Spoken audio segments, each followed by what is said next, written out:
ਇਕ ਓੰਕਾਰ ਸਤਿਨਾਮ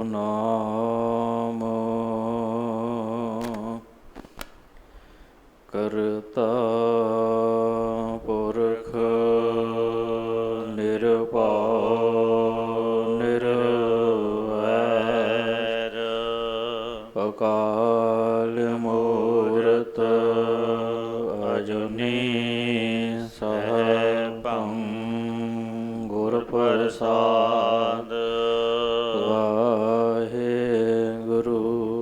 ਵਾਹਿਗੁਰੂ ਵਾਹਿਗੁਰੂ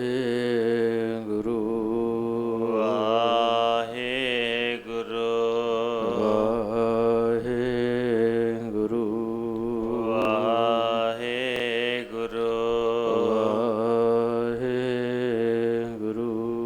ਵਾਹਿਗੁਰੂ ਵਾਹਿਗੁਰੂ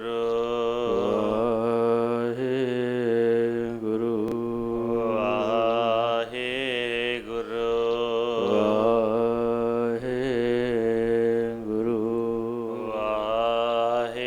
ਵਾਹਿਗੁਰੂ ਵਾਹਿਗੁਰੂ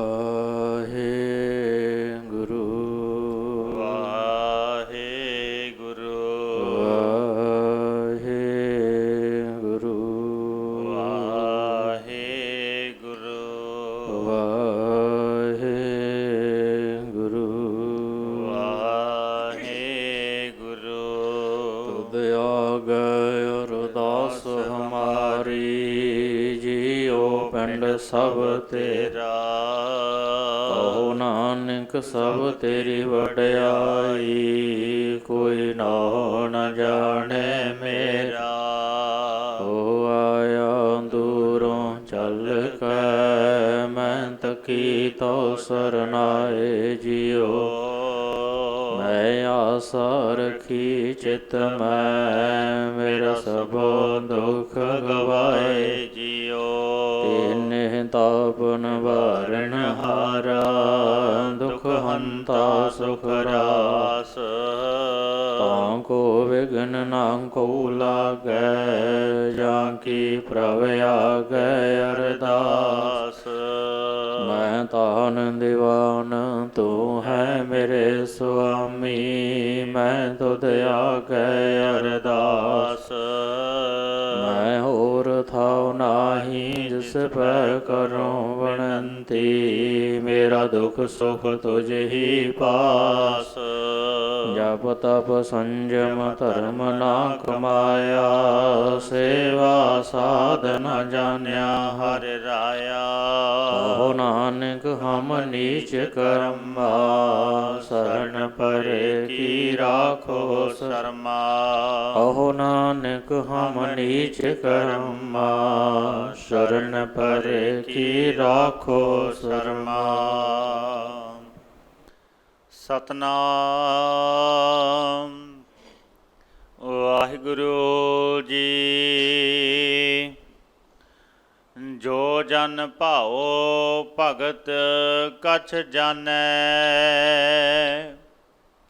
ਤਾ ਕੋ ਅਚਰਜ ਕਾਹੋ। ਜਿਉ ਜਲ ਜਲ ਮਹਿ ਪੈਸ ਨ ਨਿਕਸੈ ਤਿਉ ਢੁਰ ਮਿਲਿਓ ਜੁਲਾਹੋ। ਹਰਿ ਕੇ ਲੋਗਾ ਮੈਂ ਤੋ ਮਤ ਕਾ ਭੋਰਾ। ਜੋ ਤਨ ਕਾਸੀ ਤਜਹਿ ਕਬੀਰਾ। ਰਮਈਐ ਕਹਾਂ ਨਿਹੋਰਾ। ਰਹਾਉ ਕਹਿਤ ਕਬੀਰ ਸੁਨਹੁ ਰੇ ਲੋਈ। ਭਰਮ ਨਾ ਭੂਲਹੁ ਕੋਈ ਜਿਉ ਕਾਸੀ ਕਿਆ ਉਖਰ ਮਗਹਰ। ਰਾਮ ਹਿਰਦੈ ਜੋ ਹੋਈ ਕਹਿਤ ਕਬੀਰ ਸੁਨ ਹੋ ਰੇ ਲੋਈ, ਭਰਮ ਨਾ ਭੂਲਹੁ ਕੋਈ। ਕਿਆ ਕਾਸੀ ਕਿਆ ਉਖਰ, ਮਗ ਹਰ ਰਾਮ ਹਿਰਦੈ ਜੋ ਹੋਈ।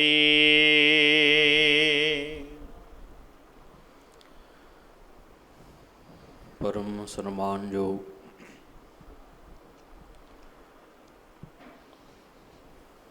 ਪਤਿਤ ਪਾਵਨ ਭਗਤ ਵਸਲ ਕਿਰਪਾ ਨਿਧਾਨ ਸਤਿਗੁਰੂ ਗੁਰੂ ਗਰੀਬ ਨਿਵਾਸ ਸਾਰੇ ਹੀ ਸੰਸਾਰ ਦੇ ਸਾਂਝੇ ਰਹਿਬਰ ਜੁਗੋ ਜੁਗ ਅਟਲ। ਧੰਨ ਧੰਨ ਆਦਿ ਸ੍ਰੀ ਗੁਰੂ ਗ੍ਰੰਥ ਸਾਹਿਬ ਜੀ ਦੀ ਪਾਵਨ ਔਰ ਪਵਿੱਤਰ ਨਿੱਘੀ ਗੋਦ ਦੇ ਅੰਦਰ ਬਿਰਾਜਮਾਨ ਗੁਰੂ ਦੀ ਪਿਆਰੀ ਗੁਰੂ ਦੀ ਸਵਾਰੀ ਸਾਜੀ ਨਵਾਜੀ ਸਾਧ ਸੰਗਤ ਜੀ, ਬੜੇ ਹੀ ਅਦਬ ਪਿਆਰ ਸਤਿਕਾਰ ਔਰ ਨਿਮਰਤਾ ਸਾਹਿਤ ਗੁਰਫਤਿਹ ਪ੍ਰਵਾਨ ਕਰਨੀ ਜੀ। ਆਖੋ ਵਾਹਿਗੁਰੂ ਜੀ ਕਾ ਖਾਲਸਾ, ਵਾਹਿਗੁਰੂ ਜੀ ਕੀ ਫਤਿਹ। ਸਤਿਗੁਰਾਂ ਦੀ ਅਪਾਰ ਬਖਸ਼ਿਸ਼ ਰਹਿਮਤ ਦੇ ਸਦਕਾ ਆਪ ਸਰੋਤ ਸੰਗਤਾਂ ਸ਼ਾਮਾਂ ਦੇ ਦੀਵਾਨ ਅੰਦਰ ਹਾਜ਼ਰੀ ਭਰਨ ਦੇ ਲਈ ਔਰ ਗੁਰੂ ਦੀ ਵਡਿਆਈ ਗੁਰੂ ਦੀ ਕੀਰਤੀ ਨੂੰ ਸਰਵਣ ਕਰਨ ਵਾਸਤੇ ਆ ਕਰਕੇ ਸਤਿਗੁਰਾਂ ਨੂੰ ਨਤਮਸਤਕ ਹੋਏ ਹਾਂ ਔਰ ਆਪਣੇ ਮਨੁੱਖਾ ਜਨਮ ਨੂੰ ਸਫਲ ਬਣਾਉਣ ਦੇ ਲਈ ਸਤਿਗੁਰੂ ਜੀ ਦੀ ਦੱਸੀ ਹੋਈ ਕਾਰ, ਮੇਰੇ ਮਾਲਕ ਦੀ ਦੱਸੀ ਹੋਈ ਮਰਜ਼ਾਦਾ, ਗੁਰ ਸਤਿਗੁਰ ਕਾ ਜੋ ਸਿੱਖ ਅਖਾਏ ਪਲਕੀ ਉਠ ਹਰ ਨਾਮ ਤੇ ਆਵੈ। ਔਰ ਸਤਿਗੁਰੂ ਜੀ ਦੇ ਫਰਮਾਨ ਨਾਲ ਜਪ ਮਾਨ ਸਦਾ ਸਤਨਾਮ ਦਾ ਸਤਨਾਮ, ਸਿਮਰ ਮਨਾ ਰਾਮ ਨਾਮ ਚਿਤਾਰੇ। ਔਰ ਭਾਈ ਗੁਰਦਾਸ ਜੀ ਦੇ ਕਥਨ ਅਨੁਸਾਰ ਵਾਹਿਗੁਰੂ ਗੁਰੂ ਮੰਤਰ ਹੈ ਜਪ ਹੋਵੇਂ ਕੋਈ। ਇਨ੍ਹਾਂ ਮੁੱਖ ਵਾਕ ਪ੍ਰਮਾਣਾਂ ਦੇ ਤਹਿਤ ਆਪ ਜੀ ਰਲ ਮਿਲ ਕਰਕੇ ਬੈਠ ਕੇ ਵਾਹਿਗੁਰੂ ਜੀ ਦੇ ਨਾਲ ਸਿਮਰਨ ਦੇ ਨਾਲ ਜੁੜਦੇ ਹਾਂ। ਔਰ ਮੇਰੇ ਸਤਿਗੁਰੂ ਜੀ ਰਹਿਮਤ ਕਰਦੇ ਨੇ ਸਾਡੇ ਸਾਰਿਆਂ 'ਤੇ ਕਿ ਸਾਨੂੰ ਤਰੁੱਠ ਕਰਕੇ ਨਾ ਸਤਿਗੁਰੂ ਜੀ ਸਤ ਸੰਗਤ ਦੀਆਂ ਘੜੀਆਂ ਦੀ ਬਖਸ਼ਿਸ਼ ਕਰਦੇ। ਗੁਰੂ ਪਿਆਰੇ ਸਾਧ ਸੰਗਤ ਜੀ ਇਸ ਤਰ੍ਹਾਂ ਇਕੱਠੇ ਹੋ ਕਰਕੇ ਬੈਠ ਕਰਕੇ ਨਾ ਔਰ ਸੰਗਤ ਕਰਨ ਦਾ, ਤੇਰ ਮੇਰ ਦੀ ਭਾਵਨਾ ਖਤਮ ਕਰਨ ਦਾ ਔਰ ਆਪਣੀ ਹਉਮੈ ਨੂੰ ਖਤਮ ਕਰਨ ਵਾਸਤੇ ਇਹ ਸਾਰੀ ਮਰਜ਼ਾਦਾ ਜਿਹੜੀ ਮੇਰੇ ਸਤਿਗੁਰੂ ਜੀ ਨੇ ਸਾਨੂੰ ਬਖਸ਼ਿਸ਼ ਕੀਤੀ ਹੈ। ਚੱਲ ਰਹੀ ਲੜੀਵਾਰ ਸ਼ਬਦ ਵਿਚਾਰ ਸ਼ੁਰੂ ਕਰਨ ਤੋਂ ਪਹਿਲਾਂ ਜੋ ਕਿ ਆਪਣੇ ਦਿਨ ਚੱਲਦੇ ਪਏ ਨੇ, ਬੇਸ਼ੱਕ ਦੀ ਕੱਲ੍ਹ ਦਾ ਦਿਨ ਸੀ 23 ਮਈ ਦਾ, ਸਤਿਗੁਰੂ ਤੀਸਰੇ ਪਾਤਸ਼ਾਹ ਧੰਨ ਸ੍ਰੀ ਗੁਰੂ ਅਮਰਦਾਸ ਜੀ ਔਰ ਜਿਨ੍ਹਾਂ ਦਾ ਪ੍ਰਕਾਸ਼ ਪੁਰਬ ਹੈ ਅਤੇ ਜਿਨ੍ਹਾਂ ਦੀ ਉਪਮਾ, ਜਿਨ੍ਹਾਂ ਦੀ ਵਡਿਆਈ ਬਾਣੀ ਦੇ ਅੰਦਰ ਆਪਾਂ ਅਕਸਰ ਹੀ ਪੜ੍ਹਦੇ ਹਾਂ। ਭੱਲੇ ਅਮਰਦਾਸ ਗੁਣ ਤੇਰੇ, ਤੇਰੀ ਉਪਮਾ ਤੋਹੇ ਬਣਾਵੈ। ਜੇ ਅਸੀਂ ਚਾਹੀਏ ਕਿ ਸਤਿਗੁਰੂ ਗੁਰੂ ਅਮਰਦਾਸ ਜੀ ਦੇ ਗੁਣਾਂ ਨੂੰ ਬਿਆਨ ਕਰ ਸਕੀਏ ਤਾਂ ਇਹਦੇ 'ਚ ਕੋਈ ਹੱਥ ਕਥਨੀ ਨਹੀਂ ਕਿ ਉਹਨਾਂ ਦੇ ਗੁਣ ਬੇਅੰਤ ਨੇ ਅਤੇ ਸਾਡੀ ਜੀਭ ਇੱਕ ਹੈ। ਉਹ ਬੇਸ਼ੁਮਾਰ ਗੁਣਾਂ ਦੇ ਮਾਲਕ ਨੇ ਜਿਸ ਤਰ੍ਹਾਂ ਆਪਾਂ ਗੁਰਬਾਣੀ ਅੰਦਰ ਪੜ੍ਹਦੇ ਹਾਂ, ਤੇਰੇ ਕਵਨ ਕਵਨ ਗੁਣ ਕਹਿ ਕਹਿ ਗਾਵਾਂ, ਤੂੰ ਸਾਹਿਬ ਗੁਣੀ ਨਿਧਾਨਾ, ਤੁਮਰੀ ਮਹਿਮਾ ਵਰਨ ਨਾ ਸਕੂੰ, ਤੂੰ ਠਾਕੁਰ ਉੱਚ ਭਗਵਾਨਾ। ਹੈ ਮੇਰੇ ਮਾਲਕ ਸਤਿਗੁਰੂ, ਮੈਂ ਤੇਰੇ ਗੁਣਾਂ ਨੂੰ ਗਹਿਣ ਨਹੀਂ ਕਰ ਸਕਦਾ। ਕਿਉਂ? ਕਿਉਂਕਿ ਤੂੰ ਗੁਣਾਂ ਦਾ ਖਜ਼ਾਨਾ ਹੈ। ਗੁਣੀ ਨਿਧਾਨਾਂ ਦਾ ਅਰਥ ਹੁੰਦਾ ਗੁਣਾਂ ਦਾ ਖਜ਼ਾਨਾ। ਜਿੰਨੇ ਗੁਣਾਂ ਨੂੰ ਅਸੀਂ ਫਰੋਲਦੇ ਜਾਵਾਂਗੇ ਨਾ ਗੁਰੂ ਸਵਾਰਿਓ, ਅਤੇ ਉਨੇ ਹੀ ਥੋੜ੍ਹੇ ਨੇ। ਇਸੇ ਕਰਕੇ ਤਾਂ ਫਿਰ ਭੱਲਿਆਂ ਨੇ ਆਪਣੀ ਮੁਖਾਰਬਿੰਦ ਤੋਂ ਇਹ ਬਚਨ ਕਹੇ ਨੇ ਵੀ ਭੱਲੇ ਅਮਰਦਾਸ ਗੁਣ ਤੇਰੇ, ਤੇਰੀ ਉਪਮਾ ਤੋਹੇ ਬਾਣਾ ਆਵੇ। ਬਸ ਤੇਰੀ ਉਪਮਾ ਤਾਂ ਤੇਰੇ 'ਤੇ ਹੀ ਹੈ। ਸੋ ਖੈਰ ਉਹਨਾਂ ਦਾ ਇਹ ਪ੍ਰਕਾਸ਼ ਪੁਰਬ ਦਾ ਦਿਹਾੜਾ ਜਿਹੜਾ ਚੱਲਦਾ ਪਿਆ ਹੈ, ਆਪਾਂ ਸੰਖੇਪ ਥੋੜ੍ਹੀ ਜਿਹੀ ਵਿਚਾਰ ਉਹਨਾਂ ਦੇ ਜੀਵਨ ਦੇ ਸੰਬੰਧ ਦੇ ਅੰਦਰ ਕਰਨ ਦਾ ਯਤਨ ਕਰਦੇ। ਸਤਿਗੁਰੂ ਧੰਨ ਸ੍ਰੀ ਗੁਰੂ ਅਮਰਦਾਸ ਜੀ, ਜਿਨ੍ਹਾਂ ਦਾ ਪ੍ਰਕਾਸ਼ ਆਪ ਜੀ ਸਾਰੇ ਹੀ ਭਲੀ ਭਾਂਤ ਜਾਣਦੇ ਹੋ ਕਿ ਪਿੰਡ ਵਾਸਰਕੇ ਵਿਖੇ ਹੋਇਆ। ਜੇ ਸੌਖਾ ਜਿਹਾ ਯਾਦ ਰੱਖਣਾ ਹੋਵੇ ਵੀ ਉਹਨਾਂ ਦਾ ਜਨਮ, ਉਹਨਾਂ ਦਾ ਪ੍ਰਕਾਸ਼ ਜਿਹੜਾ ਹੈ ਕਿੰਨੇ ਸੰਨ ਦੇ ਵਿੱਚ ਹੋਇਆ, ਬਸ ਇੱਕ ਸੌਖਾ ਜਿਹਾ ਯਾਦ ਰੱਖ ਲਓ ਵੀ 1 ਮਹੀਨਾ, ਖਿਮਾ ਕਰਨੀ ਵੀ 1 ਮਹੀਨਾ ਜਿਹੜਾ ਹੈਗਾ 10 ਸਾਲ ਗੁਰੂ ਨਾਨਕ ਦੇਵ ਜੀ ਤੋਂ ਛੋਟੇ ਸਨ ਗੁਰੂ ਅਮਰਦਾਸ ਜੀ। ਉਹਨਾਂ ਦਾ ਪ੍ਰਕਾਸ਼ ਜਿਹੜਾ ਉਹ 15 ਅਪ੍ਰੈਲ 1469 ਦੇ ਵਿੱਚ, ਅਤੇ ਧੰਨ ਸ੍ਰੀ ਗੁਰੂ ਅਮਰਦਾਸ ਜੀ ਦਾ ਪ੍ਰਕਾਸ਼ ਪੁਰਬ ਜਿਹੜਾ ਹੈ ਉਹ 14 ਮਈ ਅਤੇ 1479 ਦੇ ਵਿੱਚ ਹੈ। ਭਾਵ ਕਿ 1 ਮਹੀਨਾ 10 ਸਾਲ ਜਿਹੜੇ ਤੋਂ ਗੁਰੂ ਨਾਨਕ ਦੇਵ ਜੀ ਤੋਂ ਗੁਰੂ ਅਮਰਦਾਸ ਜੀ ਛੋਟੇ ਸਨ, ਅਤੇ ਗੁਰੂ ਨਾਨਕ ਦੇਵ ਜੀ 1 ਮਹੀਨਾ 10 ਸਾਲ ਵੱਡੇ ਸਨ। ਬਸ ਇੰਨਾ ਕੁ ਫਰਕ ਹੈ ਵੀ ਉਹ 1469 ਹੈ ਅਤੇ ਇਹ 1479 ਹੈ। ਭਾਵ ਕਿ 10 ਸਾਲ ਦਾ ਫਰਕ ਹੈ। ਉਹ ਅਪ੍ਰੈਲ ਦਾ ਮਹੀਨਾ ਸੀ ਅਤੇ ਇਹ ਮਈ ਦਾ ਮਹੀਨਾ ਹੈ। ਬੇਸ਼ੱਕ ਦੀ ਵੱਖ ਵੱਖ ਲੇਖਕਾਂ ਨੇ ਇਹਨਾਂ ਦੇ ਡੇਟ ਬਾਰੇ ਥੋੜ੍ਹਾ ਜਿਹਾ ਫਰਕ ਪਿਆ ਵੀ ਭਾਈ ਕਾਹਨ ਸਿੰਘ ਜੀ ਨਾਭਾ ਜੀ ਜਿਹੜੇ ਨੇਗੇ ਅਤੇ ਉਹ 4 ਮਈ ਦਾ ਮਤਲਬ ਕਿ ਦੱਸਦੇ ਆ ਵੀ 4 ਮਈ ਨੂੰ ਉਹਨਾਂ ਦਾ ਪ੍ਰਕਾਸ਼ ਹੋਇਆ ਸੀ। ਪਰ ਜੋ ਸਾਡੀ ਸਿਰਮੌਰ ਸੰਸਥਾ ਸ੍ਰੀ ਸ਼੍ਰੋਮਣੀ ਕਮੇਟੀ ਹੈ, ਉਹਨਾਂ ਦੀ ਖੋਜਾਂ ਦੇ ਅਨੁਸਾਰ, ਉਹਨਾਂ ਦੀਆਂ ਲਿਖੀਆਂ ਹੋਈਆਂ ਬੁੱਕਸ ਦੇ ਅਨੁਸਾਰ ਜਾਂ ਨਾਨਕ ਸਾਹਿਬ ਕੈਲੰਡਰ ਦੇ ਅਨੁਸਾਰ ਜਿਹੜਾ ਹੈ ਅਤੇ ਉਹ 14 ਮਈ ਹੈ। ਅਤੇ ਸੰਨ ਦੇ ਵਿੱਚ ਫਰਕ ਨਹੀਂ ਹੈ, ਸੰਨ ਜਿਹੜਾ ਉਹ 1479 ਹੀ ਹੈ। ਅਤੇ ਪਿਤਾ ਜੀ ਜਿਹੜੇ ਉਹ ਇਹਨਾਂ ਦੇ ਸਨ ਤੇਜਭਾਨ ਅਤੇ ਮਾਤਾ ਸੁਲੱਖਣੀ ਜੀ ਸਨ। ਸੋ ਗੁਰੂ ਸਵਾਰਿਓ, ਆਪਾਂ ਬਹੁਤਾ ਬਰੀਕੀ ਦੇ ਵਿੱਚ ਨਾ ਜਾਈਏ ਕਿਉਂਕਿ ਇਤਿਹਾਸ ਬੜਾ ਬੇਸ਼ੁਮਾਰ ਹੈ। ਆਪਾਂ ਸਿਰਫ ਕੇਵਲ ਅਤੇ ਕੇਵਲ ਸਮਝਣ ਦਾ ਯਤਨ ਕਰਨਾ ਵੀ ਧੰਨ ਸ੍ਰੀ ਗੁਰੂ ਅਮਰਦਾਸ ਜੀ ਦੀਆਂ ਸਿੱਖਿਆਵਾਂ ਕੀ ਸਨ, ਉਹਨਾਂ ਨੇ ਆਪਣੇ ਜੀਵਨ ਦੇ ਅੰਦਰ ਸਾਨੂੰ ਸਿੱਖਿਆ ਕੀ ਦਿੱਤੀ ਹੈ। ਸਭ ਤੋਂ ਵੱਡੀ ਗੱਲ ਇਹ ਹੈ ਵੀ ਧੰਨ ਸ੍ਰੀ ਗੁਰੂ ਅਮਰਦਾਸ ਜੀ, ਜੇ ਲਗਭਗ ਆਪਾਂ ਜ਼ਿਕਰ ਕਰੀਏ ਵੀ 65 ਸਾਲ ਦੀ ਉਮਰ ਤੱਕ ਗੁਰੂ ਅਮਰਦਾਸ ਜੀ ਗੁਰੂ ਵਾਲੇ ਨਹੀਂ ਬਣੇ। ਇਹ ਲਗਾਤਾਰ ਆਪਣੇ ਜੀਵਨ ਦੇ ਅੰਦਰ ਉਹੀ ਜੋ ਸੰਸਾਰਕ ਤੌਰ 'ਤੇ ਕਰਮ ਕਾਂਡ ਜਿਹੜੇ ਚੱਲਦੇ, ਉਹਨਾਂ ਦੇ ਅਨੁਸਾਰ ਹੀ ਆਪਣਾ ਜੀਵਨ ਜਿਉਂਦੇ ਨੇ। ਕਿਤੇ ਕਿਸੇ ਦਾ ਯਾਤਰਾ 'ਤੇ ਚਲੇ ਜਾਂਦੇ ਨੇ, ਕਿਤੇ ਕਿੱਥੇ ਚਲੇ ਜਾਂਦੇ, ਕਿਤੇ ਕਿਤੇ ਇਸ਼ਨਾਨ ਕਰਨ ਜਾਂਦੇ ਨੇ। ਇਹਨਾਂ ਨੇ ਕੋਈ ਵੀ ਇਸ ਤਰ੍ਹਾਂ ਦੀ ਕੋਈ ਤੀਰਥ ਯਾਤਰਾ ਨਹੀਂ ਹੈ ਕਿ ਜਿੱਥੇ ਬਾਬਾ ਅਮਰਦਾਸ ਜੀ ਨਾ ਗਏ ਹੋਣ।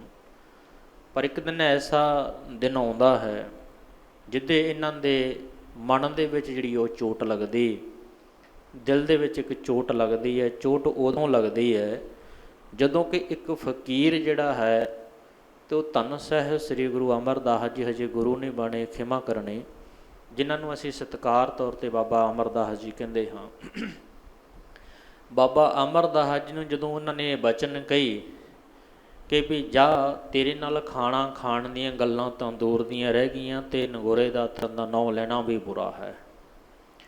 ਹੁਣ ਇਹ ਬਚਨ ਉਸ ਸਮੇਂ ਕਹੇ ਸੀ ਕਿ ਜਦੋਂ ਬਾਬਾ ਅਮਰਦਾਸ ਜੀ ਯਾਤਰਾ 'ਤੇ ਜਾ ਰਹੇ ਸੀ। ਰਸਤੇ ਦੇ ਵਿੱਚ ਕੁਟੀਆ ਦੇ ਵਿੱਚ ਰੁਕੀ, ਆਪਾਂ ਬਰੀਕੀ 'ਚ ਮੈਂ ਫਿਰ ਕਹਿ ਦਿਆਂ ਵੀ ਬਹੁਤਾ ਬਰੀਕੀ 'ਚ ਨਹੀਂ ਆਪਾਂ ਜਾ ਰਹੇ, ਕਿਉਂਕਿ ਸਮਾਂ ਬੜਾ ਸੀਮਤ ਹੈ।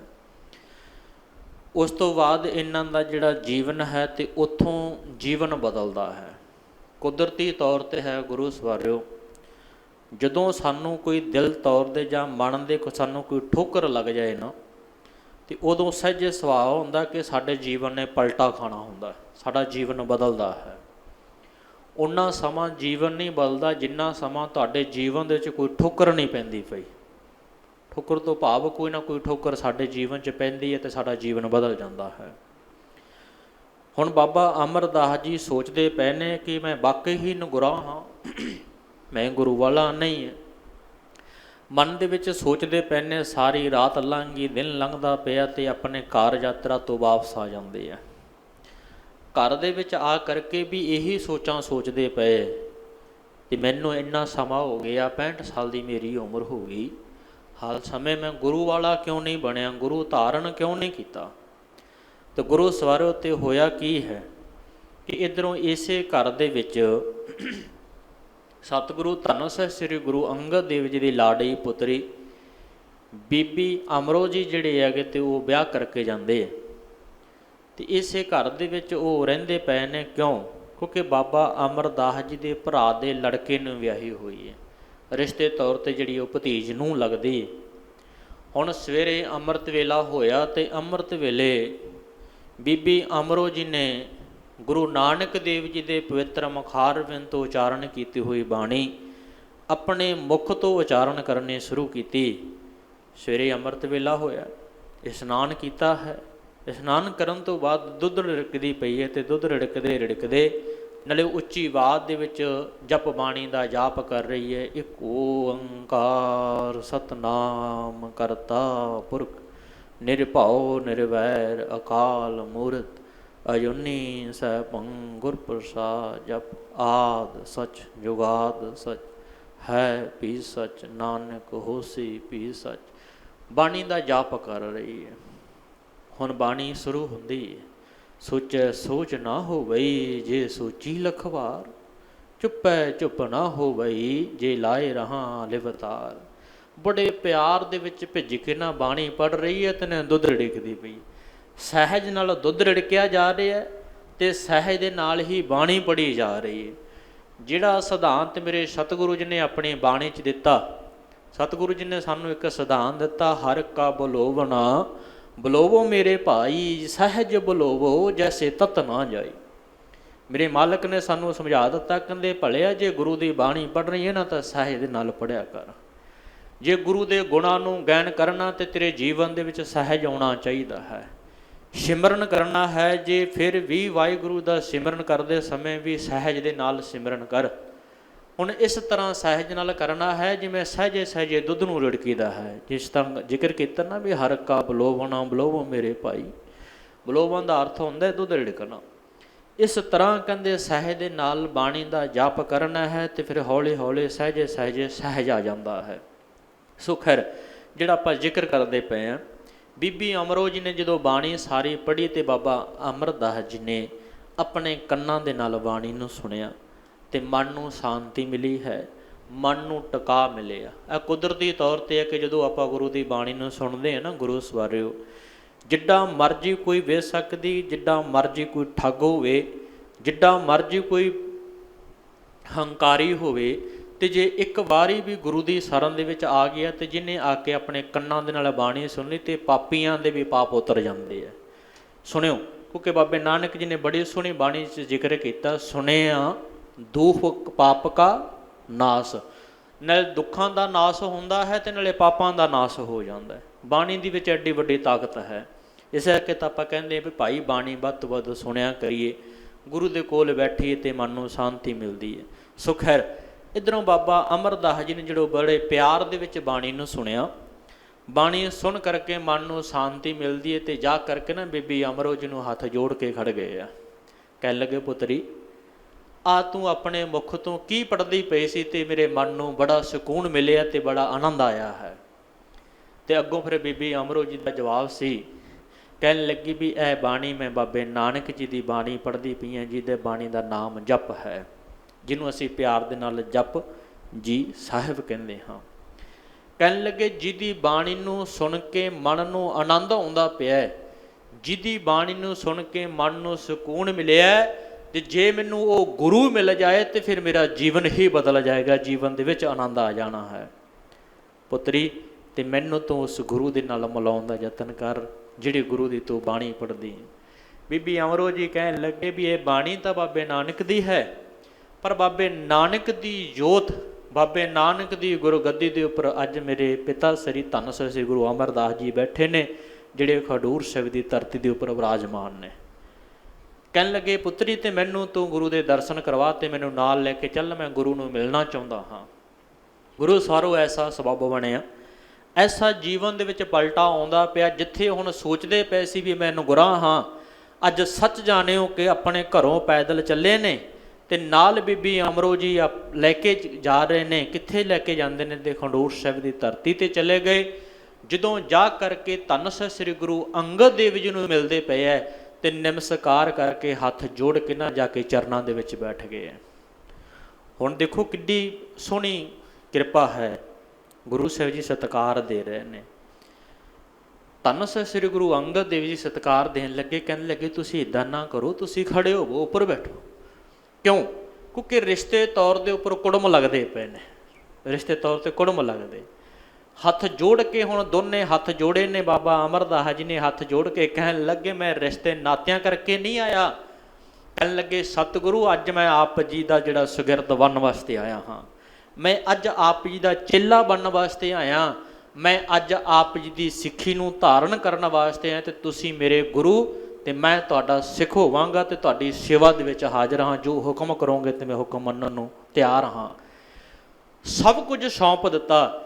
ਜਿਹੜੀ ਗੱਲ ਧੰਨ ਸ੍ਰੀ ਗੁਰੂ ਅਮਰਦਾਸ ਜੀ ਨੇ ਆਨੰਦ ਸਾਹਿਬ ਦੀ ਬਾਣੀ ਦੇ ਵਿੱਚ ਜ਼ਿਕਰ ਕੀਤਾ, ਤਨ ਮਨ ਧਨ ਸਭ ਸੌਂਪ ਗੁਰ ਕੋ ਹੁਕਮ ਮੰਨੈ ਪਾਈਐ, ਇਸੇ ਸਿਧਾਂਤ ਦੇ ਉੱਪਰ ਪਹਿਰਾ ਦਿੰਦੇ ਹੋਏ ਧੰਨ ਸ੍ਰੀ ਗੁਰੂ ਅੰਗਦ ਦੇਵ ਜੀ ਨੂੰ ਹੱਥ ਜੋੜ ਕੇ ਕਹਿਣ ਲੱਗੇ, ਜੋ ਤੁਸੀਂ ਮੈਨੂੰ ਹੁਕਮ ਕਰੋਗੇ ਮੈਂ ਹਰ ਹੁਕਮ ਦੇ ਉੱਪਰ ਸਿਰ ਮੱਥੇ ਪ੍ਰਵਾਨ ਕਰਾਂਗਾ, ਤੇ ਮੈਨੂੰ ਤੁਸੀਂ ਆਪਣਾ ਸਿੱਖ ਬਣਾ ਲਓ, ਤੇ ਮੈਂ ਸਾਰਾ ਕੁਝ ਆਪ ਜੀ ਨੂੰ ਅਰਪਣ ਕਰ ਦਿੱਤਾ। ਹੁਣ ਮੈਂ ਕਿਤੇ ਨਹੀਂ ਜਾਣਾ, ਮੈਂ ਆਪ ਦੇ ਚਰਨਾਂ ਦੇ ਵਿੱਚ ਹੀ ਰਹਾਂਗਾ। ਸੋ ਗੁਰੂ ਸਵਾਰੋ, ਇੱਥੋਂ ਜੀਵਨ ਬਦਲਦਾ ਹੈ। ਮੈਂ ਸੰਖੇਪ ਗੱਲ ਕਰਾਂ, ਬੜਾ ਵਿਸਥਾਰ ਹੈ ਉਹਨਾਂ ਦੇ ਜੀਵਨ ਦਾ। ਫਿਰ ਉਸ ਤੋਂ ਬਾਅਦ ਕੀ ਹੁੰਦਾ ਹੈ ਕਿ ਬਾਬਾ ਅਮਰਦਾਸ ਜੀ ਗੁਰੂ ਅੰਗਦ ਦੇਵ ਦੀ ਸੇਵਾ ਦੇ ਵਿੱਚ ਲੱਗ ਜਾਂਦੇ। ਆਪ ਜੀ ਸਾਰੇ ਹੀ ਜਾਣਦੇ ਹੋ ਵੀ ਤਨ ਤੇ ਮਨ ਤੇ ਧਨ ਦੇ ਨਾਲ ਸੇਵਾ ਕਰਦੇ ਆ, ਕੁਝ ਨਹੀਂ ਰੱਖਿਆ ਲਕੋ ਕਰਕੇ, ਦਿਨ ਰਾਤ ਇੱਕ ਕਰ ਦਿੱਤਾ, ਨਾ ਸੌਣ ਦੀ, ਨਾ ਖਾਣ ਦੀ, ਨਾ ਪਹਿਨਣ ਦੀ, ਨਾ ਹੰਡਾਉਣ ਦੀ, ਕੁਝ ਵੀ ਨਹੀਂ ਹੈ, ਕੋਈ ਖਿਆਲ ਨਹੀਂ। ਹੁਣ ਆਪਾਂ ਸੋਚ ਕੇ ਦੇਖਾਂਗੇ ਵੀ ਇੰਨੀ ਉਮਰ ਹੋ ਗਈ, 65 ਸਾਲ ਦੀ ਉਮਰ ਦੇ ਵਿੱਚ ਜਾ ਕਰਕੇ ਗੁਰੂ ਅੰਗਦ ਦੇਵ ਜੀ ਨੂੰ ਮਿਲਦੇ ਨੇ, ਤੇ 70 ਸਾਲ ਦੀ ਉਮਰ 'ਚ ਜਾ ਕਰਕੇ ਗੁਰਗੱਦੀ ਦੀ ਪ੍ਰਾਪਤੀ ਹੁੰਦੀ ਹੈ। ਲਗਾਤਾਰ 5-6 ਸਾਲ ਜਿਹੜੀ ਹੈ ਉਹ ਗੁਰੂ ਸਾਹਿਬ ਦੀ ਸੇਵਾ ਕਰਦੇ ਰਹੇ। ਹੁਣ ਸੇਵਾ ਦੇ ਵਿੱਚ ਕੀ ਤੱਤ ਪਰ ਨਿਕਲਦਾ ਪਿਆ, ਇਹਦੇ ਵਿੱਚੋਂ ਕੀ ਤੱਤ ਨਿਕਲਿਆ, ਕੀ ਨਿਚੋੜ ਨਿਕਲਦਾ ਪਿਆ? ਬਾਬਾ ਅਮਰਦਾਸ ਜੀ ਜਦੋਂ ਗੁਰੂ ਅੰਗਦ ਦੇਵ ਜੀ ਦੀ ਸੇਵਾ ਕਰਦੇ ਆ ਨਾ, ਤੇ ਇਹ ਨਿਸਵਾਸਰ ਹੋ ਕੇ ਕਰਦੇ ਆ। ਕੋਈ ਕਾਮਨਾ ਨਹੀਂ ਹੈ ਮਨ ਦੇ ਵਿੱਚ, ਕੋਈ ਭਾਵਨਾ ਨਹੀਂ ਮਨ ਦੇ ਵਿੱਚ, ਸਿਰਫ ਕੇਵਲ ਤੇ ਕੇਵਲ ਇੱਕ ਭਾਵਨਾ ਬਣਾ ਕਰਕੇ ਗੁਰੂ ਦੀ ਸੇਵਾ ਦੇ ਵਿੱਚ ਜੁੜ ਜਾਂਦੇ। ਭਾਵਨਾ ਕੀ ਬਣਾ ਲਈ? ਭਾਵਨਾ ਬਣਾ ਲਈ ਕਿ ਮੈਂ ਆਪਣੇ ਗੁਰੂ ਨੂੰ ਪਾਣੀ ਲਿਆ ਕਰਕੇ ਨਾ ਇਸ਼ਨਾਨ ਪਾਣੀ ਕਰਾਉਣਾ ਹੈ। ਇਸ਼ਨਾਨ ਪਾਣੀ ਤਾਂ ਸਾਨੂੰ ਗੁਰੂ ਅੰਗਦ ਦੇਵ ਜੀ ਪਹਿਲਾਂ ਵੀ ਕਰਦੇ ਸੀਗੇ, ਪਰ ਕੋਈ ਐਸਾ ਸਿੱਖ ਨਹੀਂ ਸੀ ਕਿ ਜਿਹੜਾ ਸਿੱਖ ਲਿਆ ਕਰਕੇ ਗੁਰੂ ਸਾਹਿਬ ਜੀ ਨੂੰ ਇਸ਼ਨਾਨ ਕਰੇ। ਹਰ ਰੋਜ਼ ਇਸ਼ਨਾਨ ਕਰਦੇ ਸੀ, ਪਰ ਇਹਨੇ ਭਾਵਨਾ ਬਣਾ ਲਈ ਕਿ ਇੱਕ ਗਾਗਰ ਚੁੱਕੀਏ, ਤੇ ਗਾਗਰ ਚੁੱਕ ਕਰਕੇ ਗੁਰੂ ਸਵਾਰੋ ਆਪਣੇ ਕੰਨੇ ਆਪਣੇ ਮੋਢਿਆਂ 'ਤੇ ਰੱਖ ਲਈ। ਤੇ ਗੁਰੂ ਸਵਾਰੋ ਸੱਚ ਜਾਣਿਓ, ਬਾਬਾ ਅਮਰਦਾਸ ਜੀ ਨੇ ਗਾਗਰ ਚੁੱਕ ਕੇ ਤੇ ਵਿਆਸ ਦੇ ਵਿੱਚੋਂ ਪਾਣੀ ਭਰ ਕੇ, ਦਰਿਆ ਦੇ ਵਿੱਚੋਂ ਪਾਣੀ ਭਰ ਕੇ ਲਿਆਉਂਦੇ ਨੇ, ਤੇ ਪੈਦਲ ਜਾਂਦੇ ਨੇ ਤੇ ਪੈਦਲ ਤੁਰ ਕੇ ਆਉਂਦੇ ਆ। ਹੁਣ ਸੋਚ ਕੇ ਵੇਖੀਏ, ਖਡੂਰ ਸਾਹਿਬ ਦੀ ਧਰਤੀ ਤੋਂ ਚੱਲ ਕੇ ਜਾ ਰਹੇ ਨੇ। ਹੁਣ ਬਿਆਸ ਦਰਿਆ ਕਿੰਨੀ ਵਾਟ ਪੈਂਦਾ ਪਿਆ, ਕਿੰਨਾ ਸਮਾਂ ਲੱਗਦਾ ਤੁਰੇ ਜਾਂਦਿਆਂ ਨੂੰ। ਇਹਦਾ ਭਾਵ ਇਹ ਹੈ ਵੀ ਸਾਰੀ ਰਾਤ ਲੰਘ ਜਾਂਦੀ ਹੋਣੀ ਹੈ, ਸੌਣ ਦਾ ਸਮਾਂ ਕੋਈ ਨਹੀਂ ਮਿਲਦਾ ਹੋਣਾ। ਕਿਉਂ? ਕਿਉਂਕਿ ਪਹਿਰ ਰਾਤ ਰਹਿੰਦਿਆਂ ਗੁਰੂ ਅੰਗਦ ਦੇਵ ਜੀ ਨੂੰ ਇਸ਼ਨਾਨ ਕਰਾਉਣਾ ਹੈ। 2:30 ਵਜੇ ਤੋਂ ਪਹਿਲਾਂ ਜਿਹੜੀ ਗਾਗਰ ਪਾਣੀ ਦੀ ਲੈ ਕੇ ਖਡੂਰ ਸਾਹਿਬ ਦੀ ਧਰਤੀ 'ਤੇ ਪਹੁੰਚਣਾ। ਹੁਣ ਸੋਚ ਕੇ ਦੇਖੀਏ, ਪੈਦਲ ਜਾਣਾ ਹੈ ਤੇ ਪੈਦਲ ਆਉਣਾ ਹੈ। ਹੁਣ ਸੌਣ ਦਾ ਖਿਆਲ ਵੀ ਕੋਈ ਨਹੀਂ, ਨਾ ਖਾਣ ਦਾ ਖਿਆਲ ਹੈ। ਦਿਨੇ ਹੋਰ ਸੇਵਾਵਾਂ ਦੇ ਉੱਪਰ ਆਪਣਾ ਜੀਵਨ ਬਤੀਤ ਕਰਦੇ ਹੈ, ਤੇ ਆਹ ਪੱਕੀ ਸੇਵਾ ਜਿਹੜੀ ਇਹਨਾਂ ਨੇ ਨਿਭਾ ਦਿੱਤੀ। ਬੇਸ਼ੱਕ ਦੀ ਮੀਂਹ ਆਵੇ, ਬੇਸ਼ੱਕ ਦੀ ਹਨੇਰੀ ਆਵੇ, ਪਰ ਸੱਚ ਜਾਣੋ। ਤੇ ਬਾਬਾ ਅਮਰਦਾਸ ਜੀ ਨੇ ਗਾਗਰ ਢੋਣੀ ਬੰਦ ਨਹੀਂ ਕਰੀ, ਸੇਵਾ ਕਰਨੀ ਬੰਦ ਨਹੀਂ ਕੀਤੀ। ਇਤਿਹਾਸ ਗਵਾਹ ਇਸ ਗੱਲ ਦਾ ਕਿ ਪੂਰਾ ਮੀਂਹ ਪੈਂਦਾ ਪਿਆ, ਝੱਖੜ ਆ ਗਿਆ, ਮੀਂਹ ਪੈਂਦੇ ਦੇ ਵਿੱਚ ਇੱਕ ਜਲਾਹੇ ਦੀ ਖੱਡੀ ਦੇ ਵਿੱਚ ਡਿੱਗ ਪੈਂਦੇ ਆ। ਇਹ ਵੀ ਆਪ ਜੀ ਸਾਰੇ ਹੀ ਉਹ ਇਤਿਹਾਸ ਨੂੰ ਜਾਣਦੇ ਹੋ। ਸੋ ਖੈਰ ਕਿ ਬੜੀ ਤਨ ਤੇ ਮਨ ਧਨ ਦੇ ਨਾਲ ਸੇਵਾ ਜਿਹੜੀ ਬਾਬਾ ਅਮਰਦਾਸ ਜੀ ਨੇ ਕਰੀ। ਜਿਹੜੀ ਗੱਲ ਭਾਈ ਗੁਰਦਾਸ ਜੀ ਨੇ ਬੜੀ ਸੋਹਣੇ ਆਪਣੇ ਬਾਰਾਂ ਦੇ ਵਿੱਚ ਉਹਨਾਂ ਨੇ ਜ਼ਿਕਰ ਕੀਤਾ। ਕੀ ਜ਼ਿਕਰ ਕਰਦੇ ਪਏ ਨੇ? ਉਹ ਕਹਿੰਦੇ ਨਾ ਤਿਸ ਭੁੱਖ ਨਾ ਨੀਂਦ ਨਾ ਖਾਣਾ ਸੋਵਣਾ, ਪੀਹਨ ਹੋਏ ਜਜੀਦ ਪਾਣੀ ਢੋਵਣਾ, ਪੱਖੇ ਦੀ ਤਾਂ ਗੀਦ ਪੱਗ ਮਲ ਧੋਵਣਾ, ਸੇਵਕ ਹੋਏ ਸੰਜੀਦ ਨਾ ਹਸਨ ਨਾ ਰੋਵਣਾ, ਦਰ ਦਰਵੇਸ਼ ਰਸੀਦ ਪਿਰਮ ਰਸ ਭੋਵਣਾ। ਹੁਣ ਦੇਖੋ ਕਿੰਨੇ ਸੋਹਣੇ ਬਚਨਾਂ ਦੇ ਵਿੱਚ ਭਾਈ ਗੁਰਦਾਸ ਜੀ ਨੇ ਜ਼ਿਕਰ ਕੀਤਾ। ਉਸ ਸਿੱਖ ਦਾ ਜ਼ਿਕਰ ਕਰਦੇ ਪਏ ਨੇ ਜਿਸ ਸਿੱਖ ਨੇ ਆਪਣੇ ਗੁਰੂ ਦੇ ਤੇ ਸਿੱਖ ਵਾਲਾ ਫਰਜ਼ ਨਿਭਾਇਆ ਹੈ। ਹੁਣ ਇਹ ਸਿੱਖਿਆ ਮਿਲਦੀ ਪਈ ਹੈ। ਕਿਤੋਂ ਮਿਲਦੀ ਸਿੱਖੀ? ਬਾਬਾ ਅਮਰਦਾਸ ਜੀ ਤੋਂ ਸਿੱਖਿਆ ਮਿਲਦੀ ਹੈ। ਭਲਿਓ ਜੇ ਤੁਸੀਂ ਸਿੱਖੀ ਕਮਾਉਣੀ ਹੈ ਤਾਂ ਆਪਣਾ ਸਾਰਾ ਕੁਝ ਗਵਾ ਕੇ, ਆਪਣੀ ਮੈਂ ਭਾਵਨਾ ਨੂੰ ਛੱਡ ਕਰਕੇ ਤਾਂ ਗੁਰੂ ਦੇ ਹੋ ਕੇ ਰਹਿ ਜਾਓ, ਤੇ ਭਾਵਨਾ ਦੇ ਵਿੱਚ ਰਹਿ ਕਰਕੇ ਗੁਰੂ ਦੀ ਸੇਵਾ ਦੇ ਵਿੱਚ ਜੁੜ ਜਾਓ, ਤੇ ਗੁਰੂ ਨੇ ਬਿਨਾਂ ਮੰਗਿਆ ਸਭ ਕੁਝ ਦੇ ਦੇਣਾ ਹੈ। ਹੁਣ ਕਿੱਡੀ ਵੱਡੀ ਬਖਸ਼ਿਸ਼ ਹੋਈ। ਦੇਖੋ ਗੁਰੂ ਅੰਗਦ ਦੇਵ ਜੀ ਦੇ ਵੀ ਪੁੱਤਰ ਨੇ। ਗੁਰੂ ਅੰਗਦ ਦੇਵ ਜੀ ਦੇ ਕੋਲ ਕਿੰਨੇ ਸਿੱਖ ਰਹਿੰਦੇ ਪਏ ਹੈ, ਪਰ ਗੁਰਗੱਦੀ ਦੀ ਬਖਸ਼ਿਸ਼ ਕਿਹਨੂੰ ਹੁੰਦੀ ਪਈ ਹੈ? ਗੁਰਗੱਦੀ ਦੀ ਬਖਸ਼ਿਸ਼ ਹੁੰਦੀ ਪਈ ਹੈ ਬਾਬਾ ਅਮਰਦਾਸ ਜੀ ਨੂੰ। ਹੁਣ 70 ਸਾਲ ਦੀ ਉਮਰ ਦੇ ਵਿੱਚ ਗੁਰਗੱਦੀ ਦੇ ਉੱਪਰ ਬੈਠਦੇ ਹੈ। ਖਡੂਰ ਸਾਹਿਬ ਦੀ ਧਰਤੀ 'ਤੇ ਉਹ ਸਾਰੀ ਰਸਮ ਜਿਹੜੀ ਉਹ ਨਿਭਾਈ ਗਈ ਹੈ। ਬਾਬਾ ਅਮਰਦਾਸ ਜੀ ਨੂੰ ਗੁਰਗੱਦੀ ਦੇ ਉੱਪਰ ਬਿਠਾ ਦਿੱਤਾ। ਗੁਰਗੱਦੀ ਦੇ ਉੱਪਰ ਬਿਠਾਉਣ ਤੋਂ ਬਾਅਦ ਫਿਰ ਸੇਵਾਵਾਂ ਦੇ ਵੱਲ ਤੋਰ ਦਿੱਤਾ। ਇੱਥੇ ਮੈਂ ਥੋੜ੍ਹਾ ਜਿਹਾ ਜ਼ਿਕਰ ਕਰਦੇ ਹਾਂ।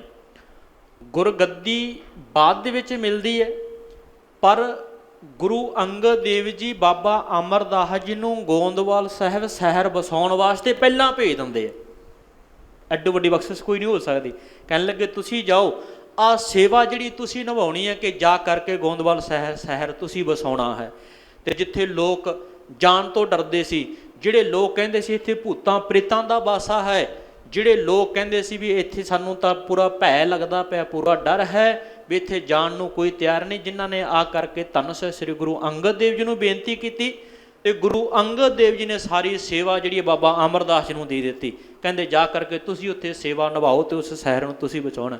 ਤੇ ਇਸ ਗੁਰੂ ਸਾਹਿਬ ਸੱਚ ਜਾਣੋ ਅੱਜ ਉਹੀ ਹੀ ਸ਼ਹਿਰ ਹੈ, ਗੋਂਦਵਾਲ ਸਾਹਿਬ ਦੀ ਧਰਤੀ ਹੈ ਕਿ ਜਿਸ ਧਰਤੀ ਦੇ ਉੱਪਰ ਬੜੇ ਅੱਜ ਰੰਗ ਮੇਲੀਆਂ ਲੱਗਦੀਆਂ ਪਈਆਂ, ਜਿੱਥੇ ਗੁਰੂ ਸਾਹਿਬ ਜੀ ਨੇ ਸੇਵਾਵਾਂ ਸ਼ੁਰੂ ਕੀਤੀਆਂ ਤੇ ਜਿੱਥੇ ਗੁਰੂ ਸਾਹਿਬ ਜੀ ਨੇ ਬੋਲੀ ਸਾਹਿਬ ਦਾ ਨਿਰਮਾਣ ਕੀਤਾ, ਬੋਲੀ ਸਾਹਿਬ ਜਿਹੜੀ ਉੱਥੇ ਤਿਆਰ ਕਰਵਾਈ। ਉਸ ਤੋਂ ਬਾਅਦ ਫਿਰ ਗੁਰੂ ਅੰਗਦ ਦੇਵ ਜੀ ਜਦੋਂ ਉਹਨਾਂ ਦਾ ਅਖੀਰਲਾ ਸਮਾਂ ਆਉਂਦਾ ਤੇ ਗੁਰਗੱਦੀ ਦੀ ਬਖਸ਼ਿਸ਼ ਸ੍ਰੀ ਬਾਬਾ ਅਮਰਦਾਸ ਜੀ ਨੂੰ ਕਰਦੇ ਨੇ।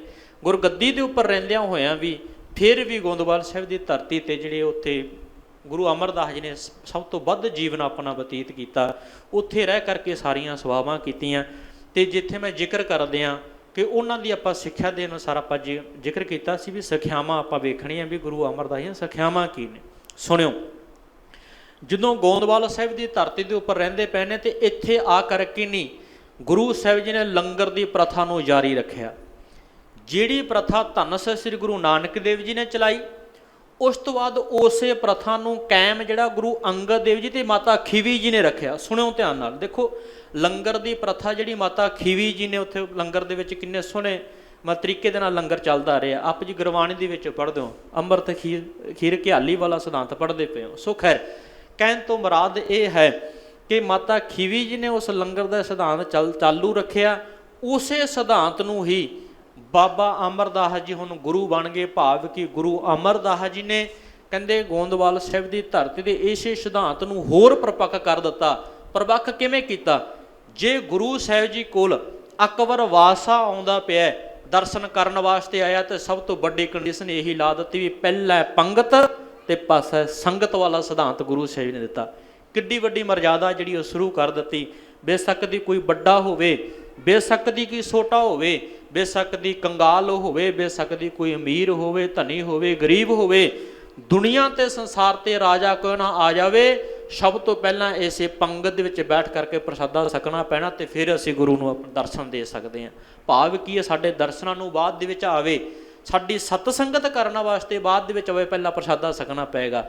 ਹੁਣ ਅਕਬਰ ਬਾਦਸ਼ਾਹ ਆ ਗਿਆ ਤੇ ਜਦੋਂ ਗੋਂਦਵਾਲ ਸਾਹਿਬ ਦੀ ਧਰਤੀ 'ਤੇ ਆਇਆ ਨਾ ਗੁਰੂ ਸਵਾਰਿਓ, ਤੇ ਆ ਕਰਕੇ ਉੱਥੇ ਮਤਲਬ ਕਿ ਬੈਠਾ, ਕਹਿਣ ਲੱਗਾ ਮੈਂ ਗੁਰੂ ਸਾਹਿਬ ਜੀ ਦੇ ਦਰਸ਼ਨ ਕਰਨੇ।